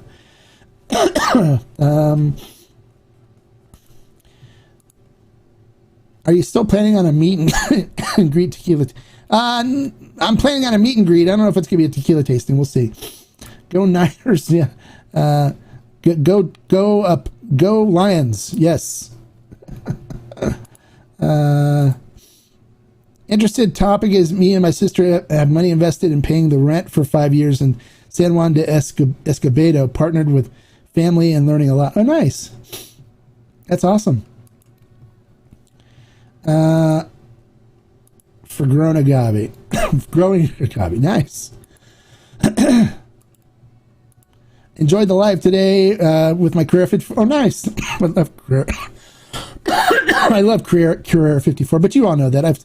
I've talked about it ad nauseum, probably, right? Rob likes it too, yeah. It's good stuff. It's good stuff, yeah. Going to San Francisco on Saturday with 1,500 plus Lions. Nice. We're taking over Levi Stadium. All flights to Detroit, from Detroit to San Francisco are full. We're rolling deep. Well, good. We'll go Lions because I hate the 49ers. Sorry, 49ers fans. Being a Cowboys fan, I'm sorry. You know I can't talk because my Cowboys are at home watching this while they play golf or doing whatever, playing PS5 and Xbox. But ever since the Clark catch in the end zone against my Cowboys, I have a passionate dislike for the San Francisco 49ers. So my favorite team when the 49ers are playing somebody is whoever they're playing against. So I'm a big Detroit Lions fan for this weekend. So go Lions, go Detroit. Even though I hate Michigan, so because I'm an Ohio State fan. So there's a bunch of things going on here. It's just, but yeah, I'm not a 49ers person. So if we're talking football, so hopefully this stuff makes sense. It's not rocket science, it's not, and people aren't in general trying to deceive people or trying to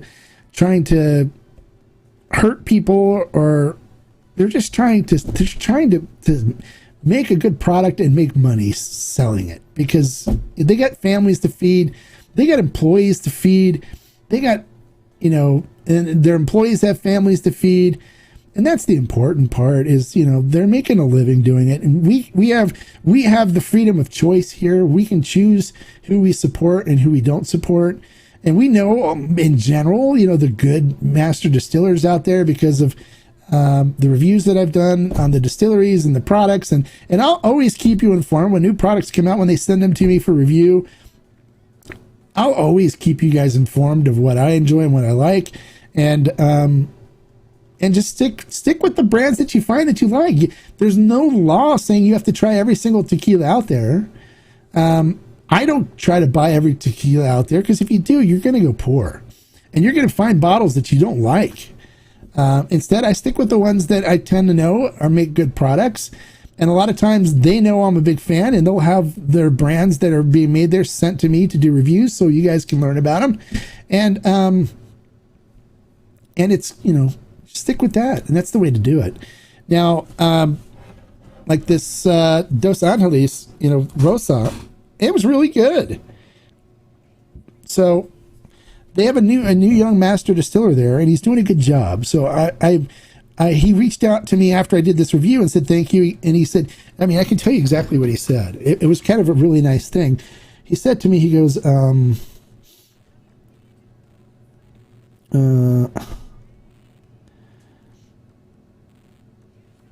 he sent me a note after I did the review, and he said, thank you for doing the tasting of Dos Angeles Caídos. Your comments went directly to my heart. I appreciate your honesty so much. Salute. Really nice message. You can tell that guy is a passionate master distiller. He's fairly new there. He's doing things a little different, and so I like what he did, and I sent him a note saying, I really enjoyed this tequila. Thank you for sharing it with me, and I look forward to coming visiting the distillery and learning more about what you're doing there and how you're doing things and your philosophy, so I can tell my viewers. And that's the kind of thing that I do, and those are the kind of people that I like to support.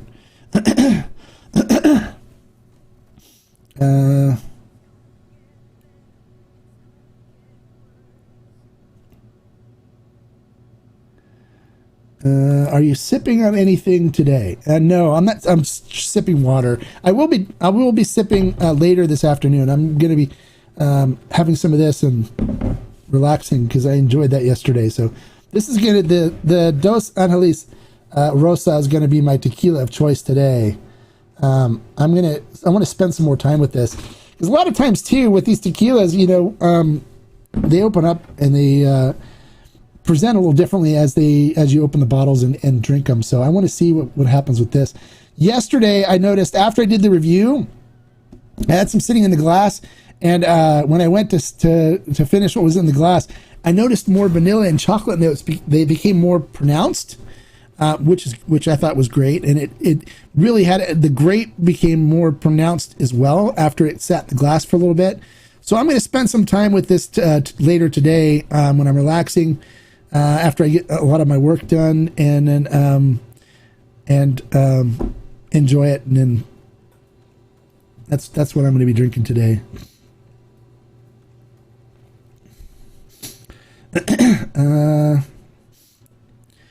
Even though I don't agree with all your opinions, I want to thank you for all the info you give us, and that's what makes Tequila Journey so interesting. Yes, nobody has to agree with all my opinions. I mean, we all have different flavor profiles.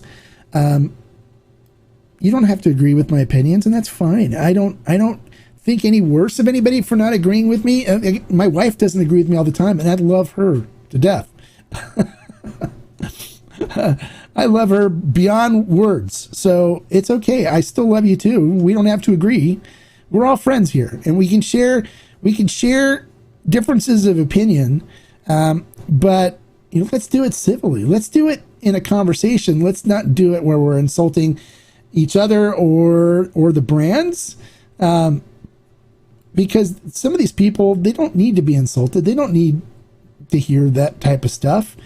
It's like the old saying, if you don't have anything nice to say, don't say anything at all.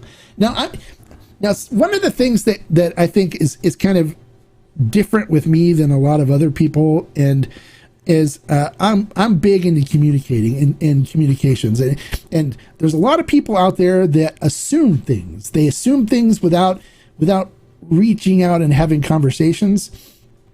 And I'm somebody that believes that if I have a question about something, instead of assuming the worst about somebody or assuming the worst about the situation, I like to ask him point blank and say, so tell me, what was the reason for this?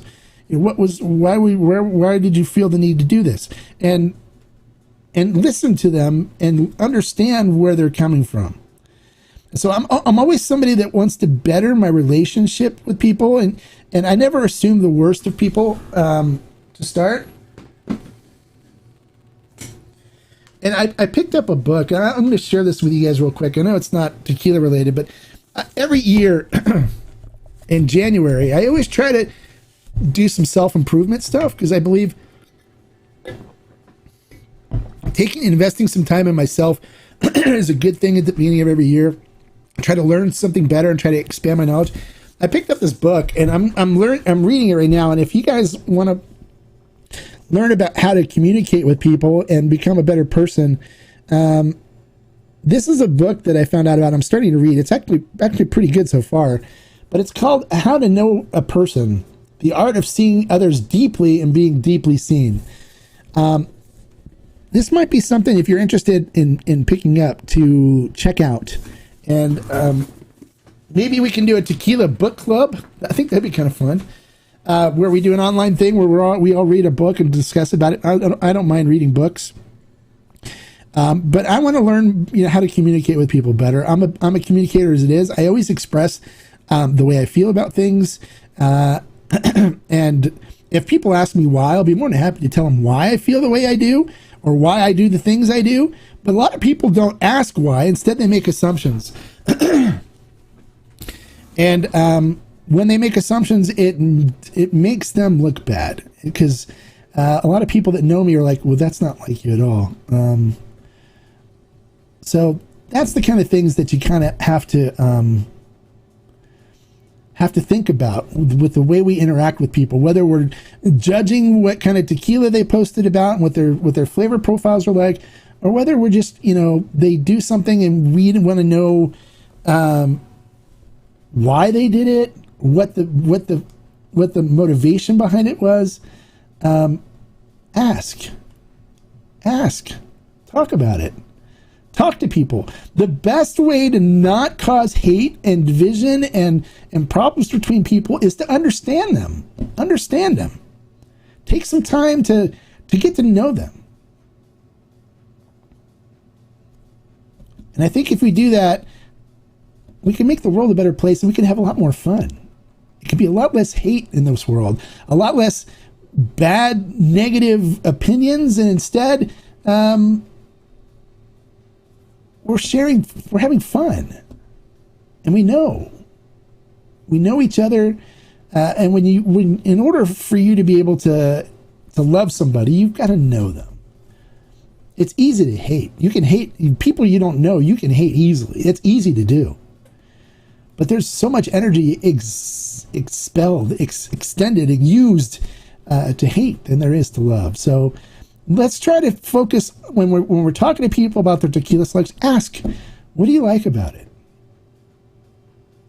What attracted you to it?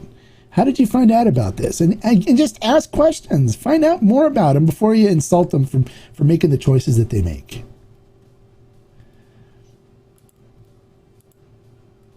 Delivery is here. Okay. Patience, Rob. Patience, right? It's all about patience. Being patient. When you're patient, good things happen.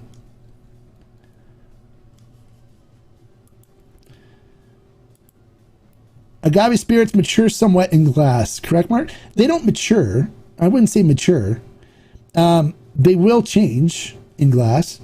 They just get time to... It's oxygen. It's air. They get a chance to breathe. And when they get a chance to breathe, they open up. It's like a wine, right? You pour wine, a nice red wine into a glass. You don't just slam the red wine right away. You swirl it. Give it a chance to breathe and open up. A lot of times they'll pop the bottle on a nice red wine and let it sit for a while, and let it breathe. And then it presents itself a lot differently when you give it a chance to breathe. Tequila is the same way. So a lot of times I'll spend time with something, and sometimes my opinion changes on something the longer I get a chance to spend with it. The opinions that I give you guys are first taste opinions from a closed bottle.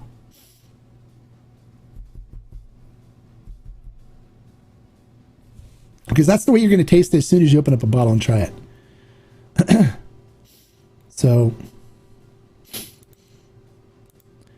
book clubs idea is great. You guys want to do a book club? If you guys want to do, if I have enough people who want to do a book club, we can do a book club. I think that'd be fun. And just we can sip tequila and talk about books and stuff. I love reading. Yay. Okay, he's happy. Cheers to that. Well, thank you, Ryan. Don't be a tequila. Yeah, exactly. Be an ambassador. Exactly. And that's one of the things people are like, well, how do you get all these people that contact you? Here's what my life consists of. Okay, this is what my life is like. My life, when I'm here every day, my work. Okay, I do tequila for work now. That's my job. That's what I do. This is what I do for a living now. And it's not because I'm being paid by brands and being bought or anything like that. I think of myself as kind of an ambassador for tequila in general. When I show up in Mexico, well, let's talk about my days. Like this is what my day's like. Okay. My entire day, I'm either talking to master distillers in Mexico on WhatsApp. They're messaging me, telling me about new things they're doing or a new product that came out that they want me to try. And sometimes even brands will send me bottles of sample bottles and say, I know you like, full retail bottles, but we got samples of this batch that we're doing, and we want your feedback on it. Okay, I don't charge them to do that. I don't charge. I'm like, sure, send them. I'd love to give you my feedback, and I give them feedback. I just got a sample bottle yesterday for an añejo coming out from Cardenas Legacy, and I'm gonna probably spend some time with that today, and I give my feedback back to Mr. Cardenas and let him know what I think, because that's what he asked for. And I'll do that. I have other brand owners and master distillers that'll send me stuff to say, hey, we want you to try this. We don't need to review it, but we just want to get an idea of what you think. Then if they send me the retail bottle, of course I'll do a review because it helps get the word out about the brand and stuff. But I get messages too from people all over that send me pictures of bottles and say, hey, is this a good tequila? Is this a good... And I try to help them the best I can. My wife gets sick of it sometimes because we'll be at dinner having a date night, and all of a sudden, bling, and it's like, hey, is this a good tequila? My friends bought me this. Is this good? And so she's like, she understands. She goes, go ahead and take care of answering your people's stuff. That's fine. And so I take care of it real quick. But a lot of times I spend my time talking to master distillers. They'll ask me for ideas. They'll ask me for projects that we could do together and all kinds of things. And I talk with them, and we work out some things, try to work out some projects for the Tequila Barrel and Agave Collective, because they think of everybody in the Tequila Barrel and Agave Collective as ambassadors. They don't think of them as just people that are buying. They think of everybody that's part of the collective as ambassadors for their brands. And so we get stuff that's special, stuff that's different than what the general is available to the general public. A lot of times we buy stuff too that there's support brands like El Tesoro where other stores and stuff have it. But there's some special stuff that we get that's exclusively for us, like the Carrera 54 was created exclusively for me because of what I did for Carrera. Now let's talk about that for a little bit. And I think I talked about this before. The Carrera 54, I get a lot of people accusing me of a lot of different things with the Carrera 54. This is the story about the Carrera 54 and how it worked out, okay? I did a review of Carrera, the Carrera brand, the Carrera Blanco, Repo, and Añejo, the old ones. What first happened, though, is Mauricio Camarena Jr. contacted me and said, hey, they knew I was a fan of a tequila they used to make called Maracame, and they had a special barrel of 10-year-old Maracame that was in their warehouse, and they wanted to see if they loved my reviews and stuff, and they knew I had the collective. They wanted to see if we'd be interested in a special barrel of Maracame. And so I said, yeah, I'd be interested. And I go, well, and he said to me, he goes, well, I talked to my grandmother. She runs the distillery now, and I guess the brand ended up picking up that barrel and using it for something. So he said, but my father created a new brand, and we'd like to send you some bottles to try. And so I said, okay. So they sent me the Blanco and the Repo, and they were good. So I did a review on them. They were good. And they're like, well, thank you for doing a review on it, and we're glad you liked it, and thank you for telling people about the brand. And they saw an increase in sales because people were starting to pick it up and try it. And so they said, well, we want to send you the Añejo. And so then I said, I would love to try the Añejo. I haven't tried that yet. And they go, well, it's just won, it won double gold in the San Francisco Spirits competition. I was like, okay, well, I'd love to try it. So they sent me a bottle of the Añejo, and I tried the Añejo, and it was good. And I went, this is my favorite, I think, of the brand. And they're like, that's our favorite too. We think that Añejo is the best too.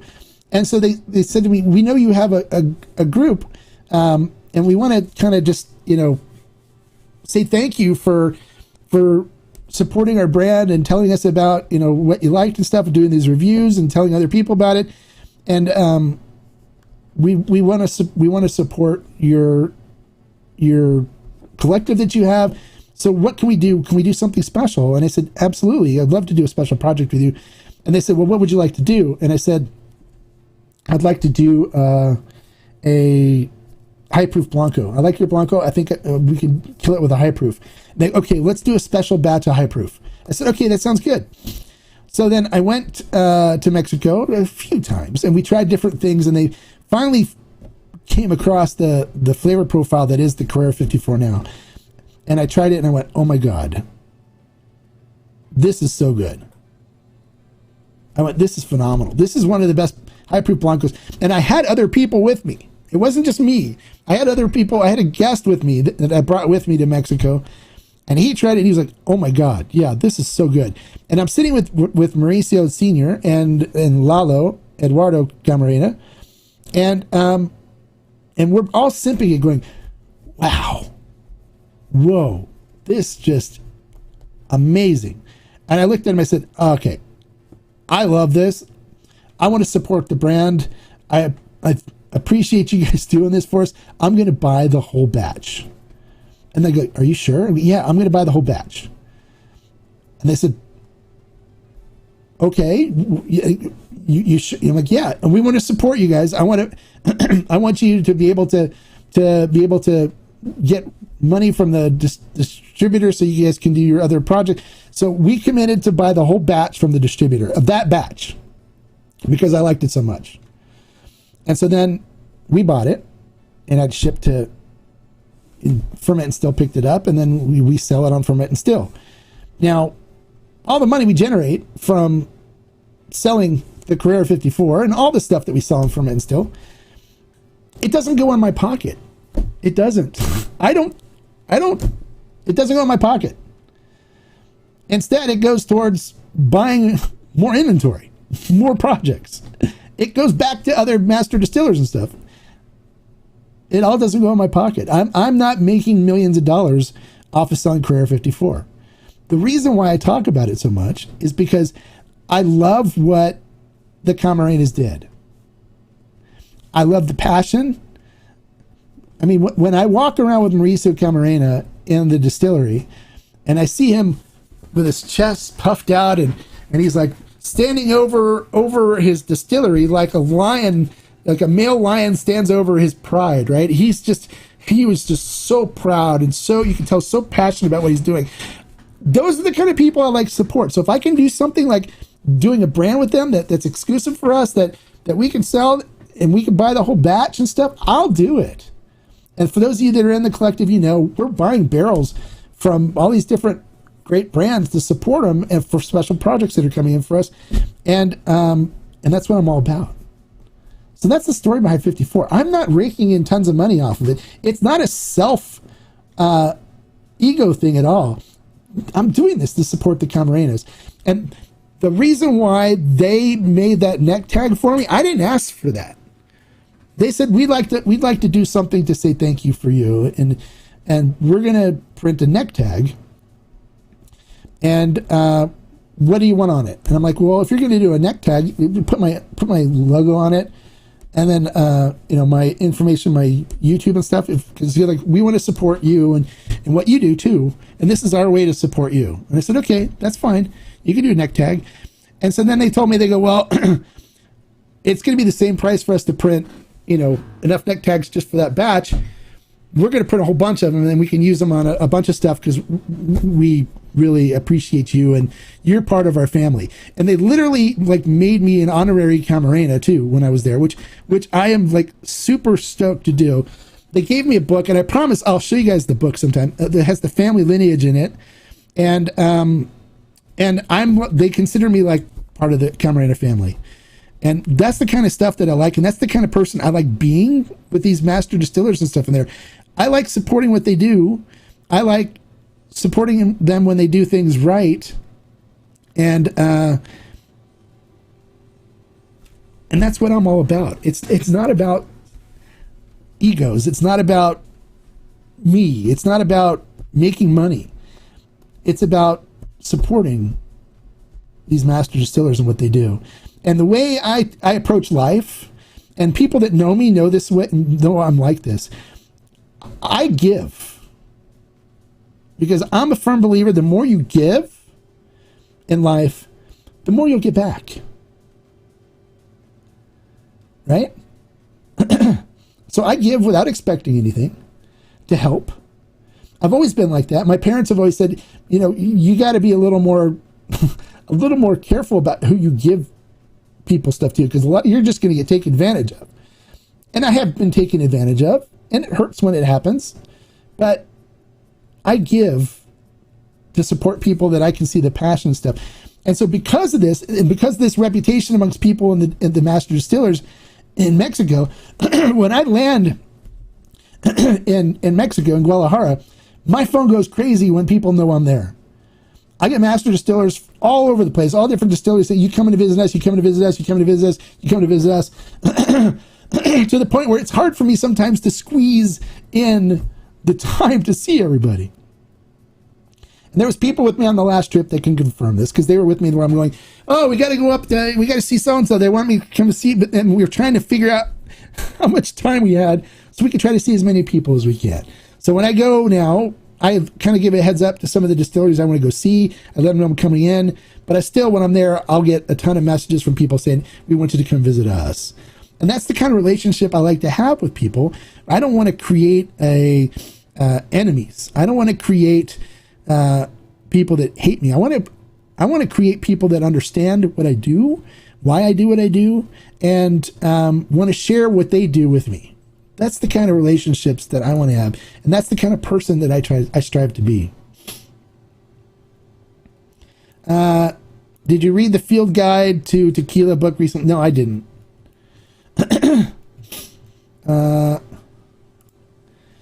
Was that I'm on my way after work to buy Carrera 54 if I can find it, so I can drink it on Sunday for Niners win. Sorry, hombre, trophy. Okay, that's fine. It's available. The Carrera 54 is out now in stores, but I don't. It's the next batch, and I haven't tried it yet. So I don't know if it's similar to the one we have on Ferment and Still or not, but if you do try it and you like it, let me know. I need to get out. I know there's a couple stores around here that have bottles of it, and I want to compare it to the batch that we have and see. Because last time I heard from them, they told me, they go, we're trying to duplicate the batch that we did for you, but we're not able to do that. So I'm not saying it's going to be bad, but it probably isn't going to be the same as the Carrera 54 that we have on Ferment and Still, since we have that entire batch. And we still have some left, so it's still available. So if any of you that want to try the Carrera 54, it's available on Ferment and Still right now. It's still available. We're selling a ton of it. We're getting to the point where we're going to be running out here soon. So if you haven't got any and you want it, get it. Right now, if you buy 2 bottles, to make it easier on people, because a lot of times I'll say, well, have you tried it yet? I'm like, no, I don't want to pay the shipping. So I worked something out with our fulfillment partner where I said, look, I have a lot of people that want to try it, but the shipping part they don't want to deal with. So can we do something where if they buy 2 bottles, we'll give them $14.99 off to cover shipping? And they said, yeah, let's do it. I said, okay. So we did it. And if you buy 2 bottles, we get $14.99 off. So basically your shipping's free for the rest of your order. You can add as much stuff as you want to it, and try it and give it a try and let me know what you think. I mean, it may not be the best that you've ever tried, but for me, I look for a lot of cooked agave flavor, and it's got more cooked agave than anything I've ever had before. So it's good. El Luchador Blanco right now. Okay, I guess you're drinking El Luchador. Well, Luchador Blanco is great. I love what David Rondi's done with El Luchador. I love the aged expressions too, with the white Burgundy barrels from France, which is basically like the original Chardonnay. They're good. I really love what he's done with that brand, and I know David really well. David and I are friends. I talk with him quite frequently. And I love his passion, and I love what he does. I've had him on for interviews. If you guys haven't looked at those interviews on the channel, you can see the interviews. It's there. I think I've had him on a couple of times for live streams. So those videos are on the channel. You can see it. So, so there you go. I mean, that's just some thoughts. I kind of went off a little bit today. It's going to be a little long show because we're approaching 2 hours now. But thank you for your support. Thank you for listening. I mean, I love being able to vent sometimes, but I've got lots of stories, and I love sharing my stories with you guys, sharing this information. And, for those of you that know me too and have followed me for a while, I'm always open to answering questions. So just message me on Instagram or whatever, and I'll answer your questions for you if I'm available. If not, give me a couple minutes or whatever, and I normally get to you pretty quick. And for those of you that want to join the collective and get involved in our buys and help support some of these brands and what they do, and the master distillers, the link is in the description. We'd love to have you join. It's a great community. Everyone is really nice, and they're all aficionados, and it's a lot of fun. And we're going to have some really interesting, really great batches and special buys this year that I'm really looking forward to. And I'm really thrilled to be able to bring some of these to you guys and to have the relationships that I have that allow me to do it. Okay, so that's it. Yes, guys, click the thumbs up and give me a like for the information I'm sharing with you. Thank you, Rob. Appreciate that, buddy. But I'm gonna go ahead and sign off now. It's been, let me see, how can you duplicate a great tequila release? Are you simply at the mercy of the agave yields for that year? Yeah, that's one of the things. I mean, we talked about additives earlier. Additives are the only way to duplicate the flavor profile consistently in every batch. That's the only way. And so that's one of the reasons why the CRT approved the use of additives, so people can produce this consistent product, so no matter when you buy your bottle, it's going to taste, people can expect the same flavor profile. One of the reasons. But yeah, each batch is going to be different. It's the nature of the beast. It's so hard because you're at the mercy of the yeast, the temperature, the agave that you harvested, so many elements that matter. And even, like I talked about this once before, the time of year in which the tequila is produced. If it's produced in the warmer months, like in around us, it gets in the 80s, and sometimes even hotter than that. And around us, in the wintertime, it's cold. It's cold. In January, it's like the average temperature in January is in the 40s. It's cold. So if they ferment in the wintertime outside in the distilleries, because they're all just basically outdoors in the distilleries, it's and it's open air fermentation most of the time too. It's cold, and so the temperature of the fermentation is lower. And a lot of times when you work with lower fermentation temperatures, you get a more cleaner fermentation profile than when it's warmer. Warmer can produce off flavors, but you don't want it to be too cold to the point where it puts the yeast to sleep and it drops before it does its fermentation. So a lot of the yeast they use work great in lower temperatures. And when I was sitting with talking to Sergio Cruz, I asked him, I said, so tell me, what's like your favorite, what temperature do you think produces the best tequila for you to ferment at? And he goes, 10 Celsius. So 10 degrees Celsius is 50 degrees Fahrenheit. So he likes it when it's 50 degrees out, and that he thinks he gets the best results when he ferments during that time, because that's my favorite temperature. That creates the best flavor profiles, he thinks. But all year long, they can't ferment it at 50 degrees because they don't have a system set up to do chilling to keep it at a certain temperature. So it ferments at different temperatures, and then you get different flavor profiles depending on what the fermentation was like for that particular batch. So when I have somebody that says to me, I've tried this tequila and I don't like it, sometimes I say to them, we'll wait until the next batch comes out and try it and see if you don't like it.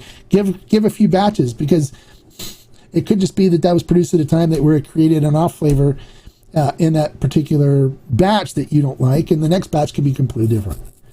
It's like, that's one of the reasons why people go crazy over Lotes for Fortaleza, because they're so different in their flavor profile. Some people go, oh, Lote 63 is the best anillo Lote I've tried in a long time. So it changes based on the batch. So you have to kind of remember that. So it's hard to duplicate the same flavor profile all the time.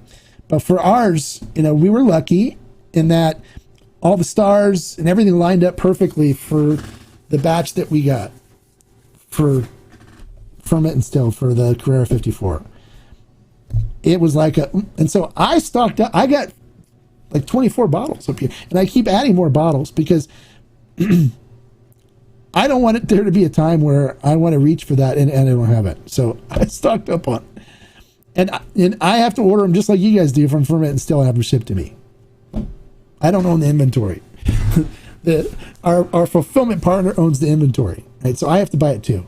And I do buy it. There's nothing that I recommend to you guys to buy that I don't buy myself. Nothing. So I spend my money on stuff like that too. It's just the kind of way it is. But yeah, it's so hard, almost impossible to duplicate a flavor profile from one batch to the other unless you use additives. That's one of the only ways you can do it. So a lot of the companies that use additives do it because they want to have a consistent product every time. The ones that don't do it embrace the fact that they know every batch is going to be different. Somebody can like a bottle of Repo from G4 on one batch and go, this is one of the best Repos I've ever had, and be disappointed from another bottle because it had a completely different flavor profile, because they got different flavors from the barrel, they got different flavors from the agave, different flavors from the yeast or whatever was going on. They never taste the same.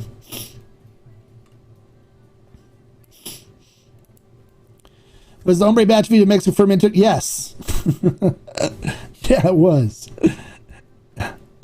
Now that batch was different, and now I'm still trying to figure out what the heck's going on, because I don't even know if they still have that batch yet. I haven't, I'm waiting for it to come in, and we've been talking about this, but I need to get the two people that I'm dealing with, Sergio Cruz and Sergio Vivanco, together so we can find out what's really going on with this.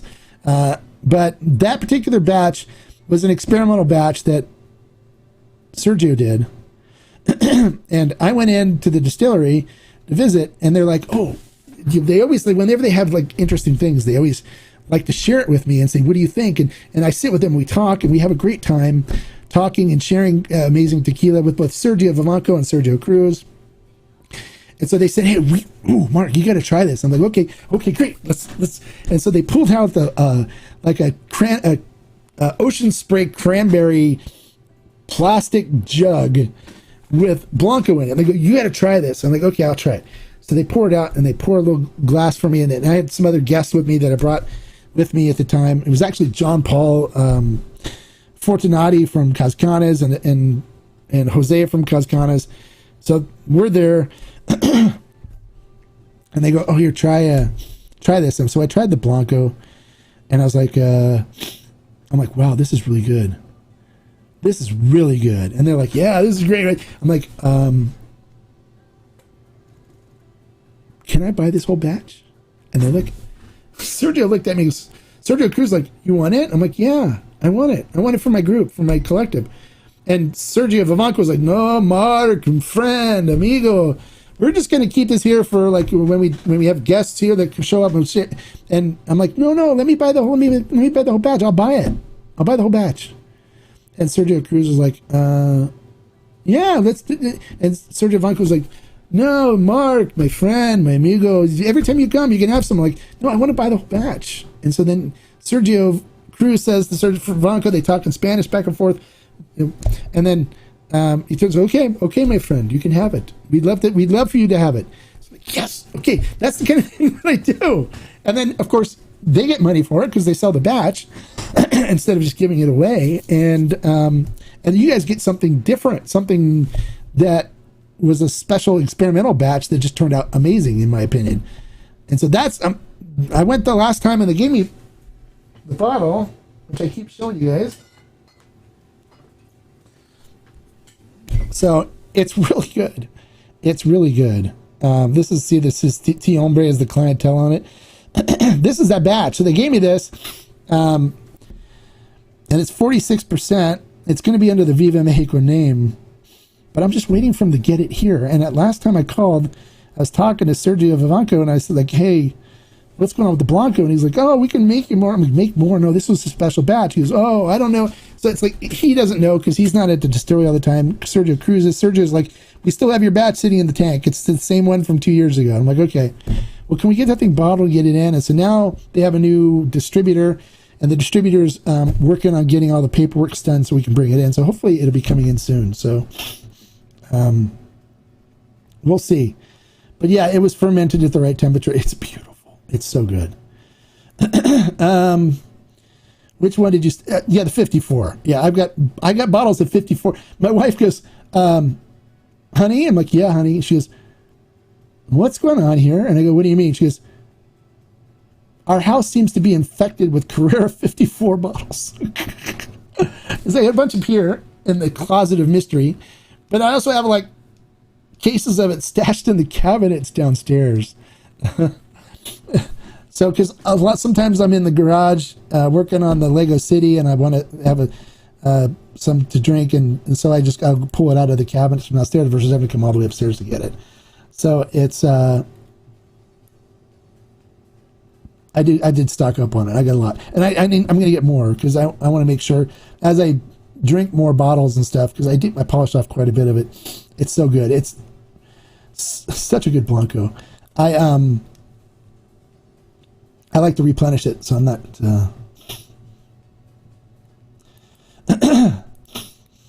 How often do distillers produce? That's a good question.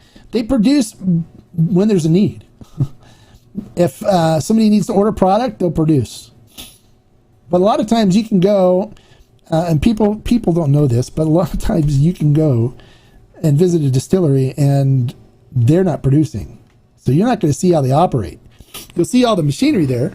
Sometimes they go into maintenance mode where they do a little maintenance on it, and the distillery's shutting down, and they're cleaning pipes or cleaning stills and stuff, and they're not producing. So they don't produce all the time. They produce based on that when they need product to get product out. A lot of times in the rainy season they won't produce because the agave's wet, and they have to pay for agave based on weight. And so when it's raining out, the agave soak up water, and so you end up paying for water weight versus just starches and sugars. So a lot of times in the rainy season, they don't produce. A lot of them aren't producing because of that, because of too much water. You stocked up on 2, but yeah. No, I stock up. I have like cases of it because it's gonna be sold out here in a little while. And what it is, I don't want to be without it. So it's I know that there's a couple people that come in, and I know who they are, and that buy cases at a time, which I'm like, yeah, that's the way to do it. Especially when you get free shipping, it's like might as well add onto it. And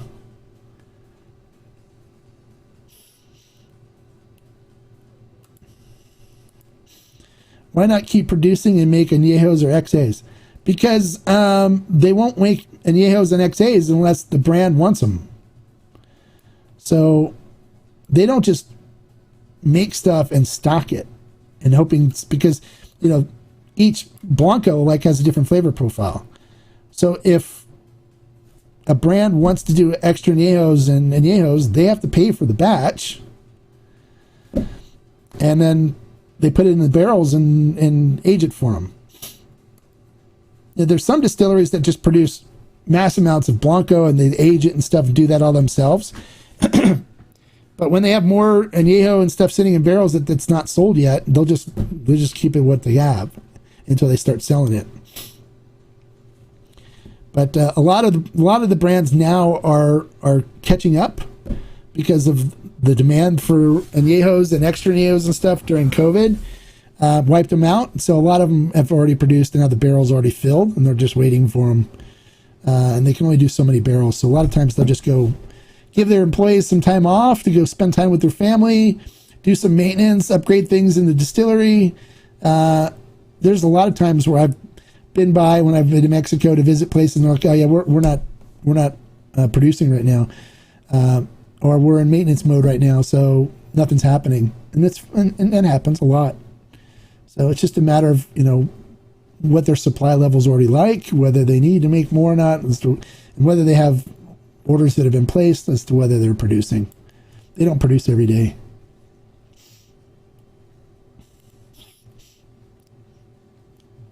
All right.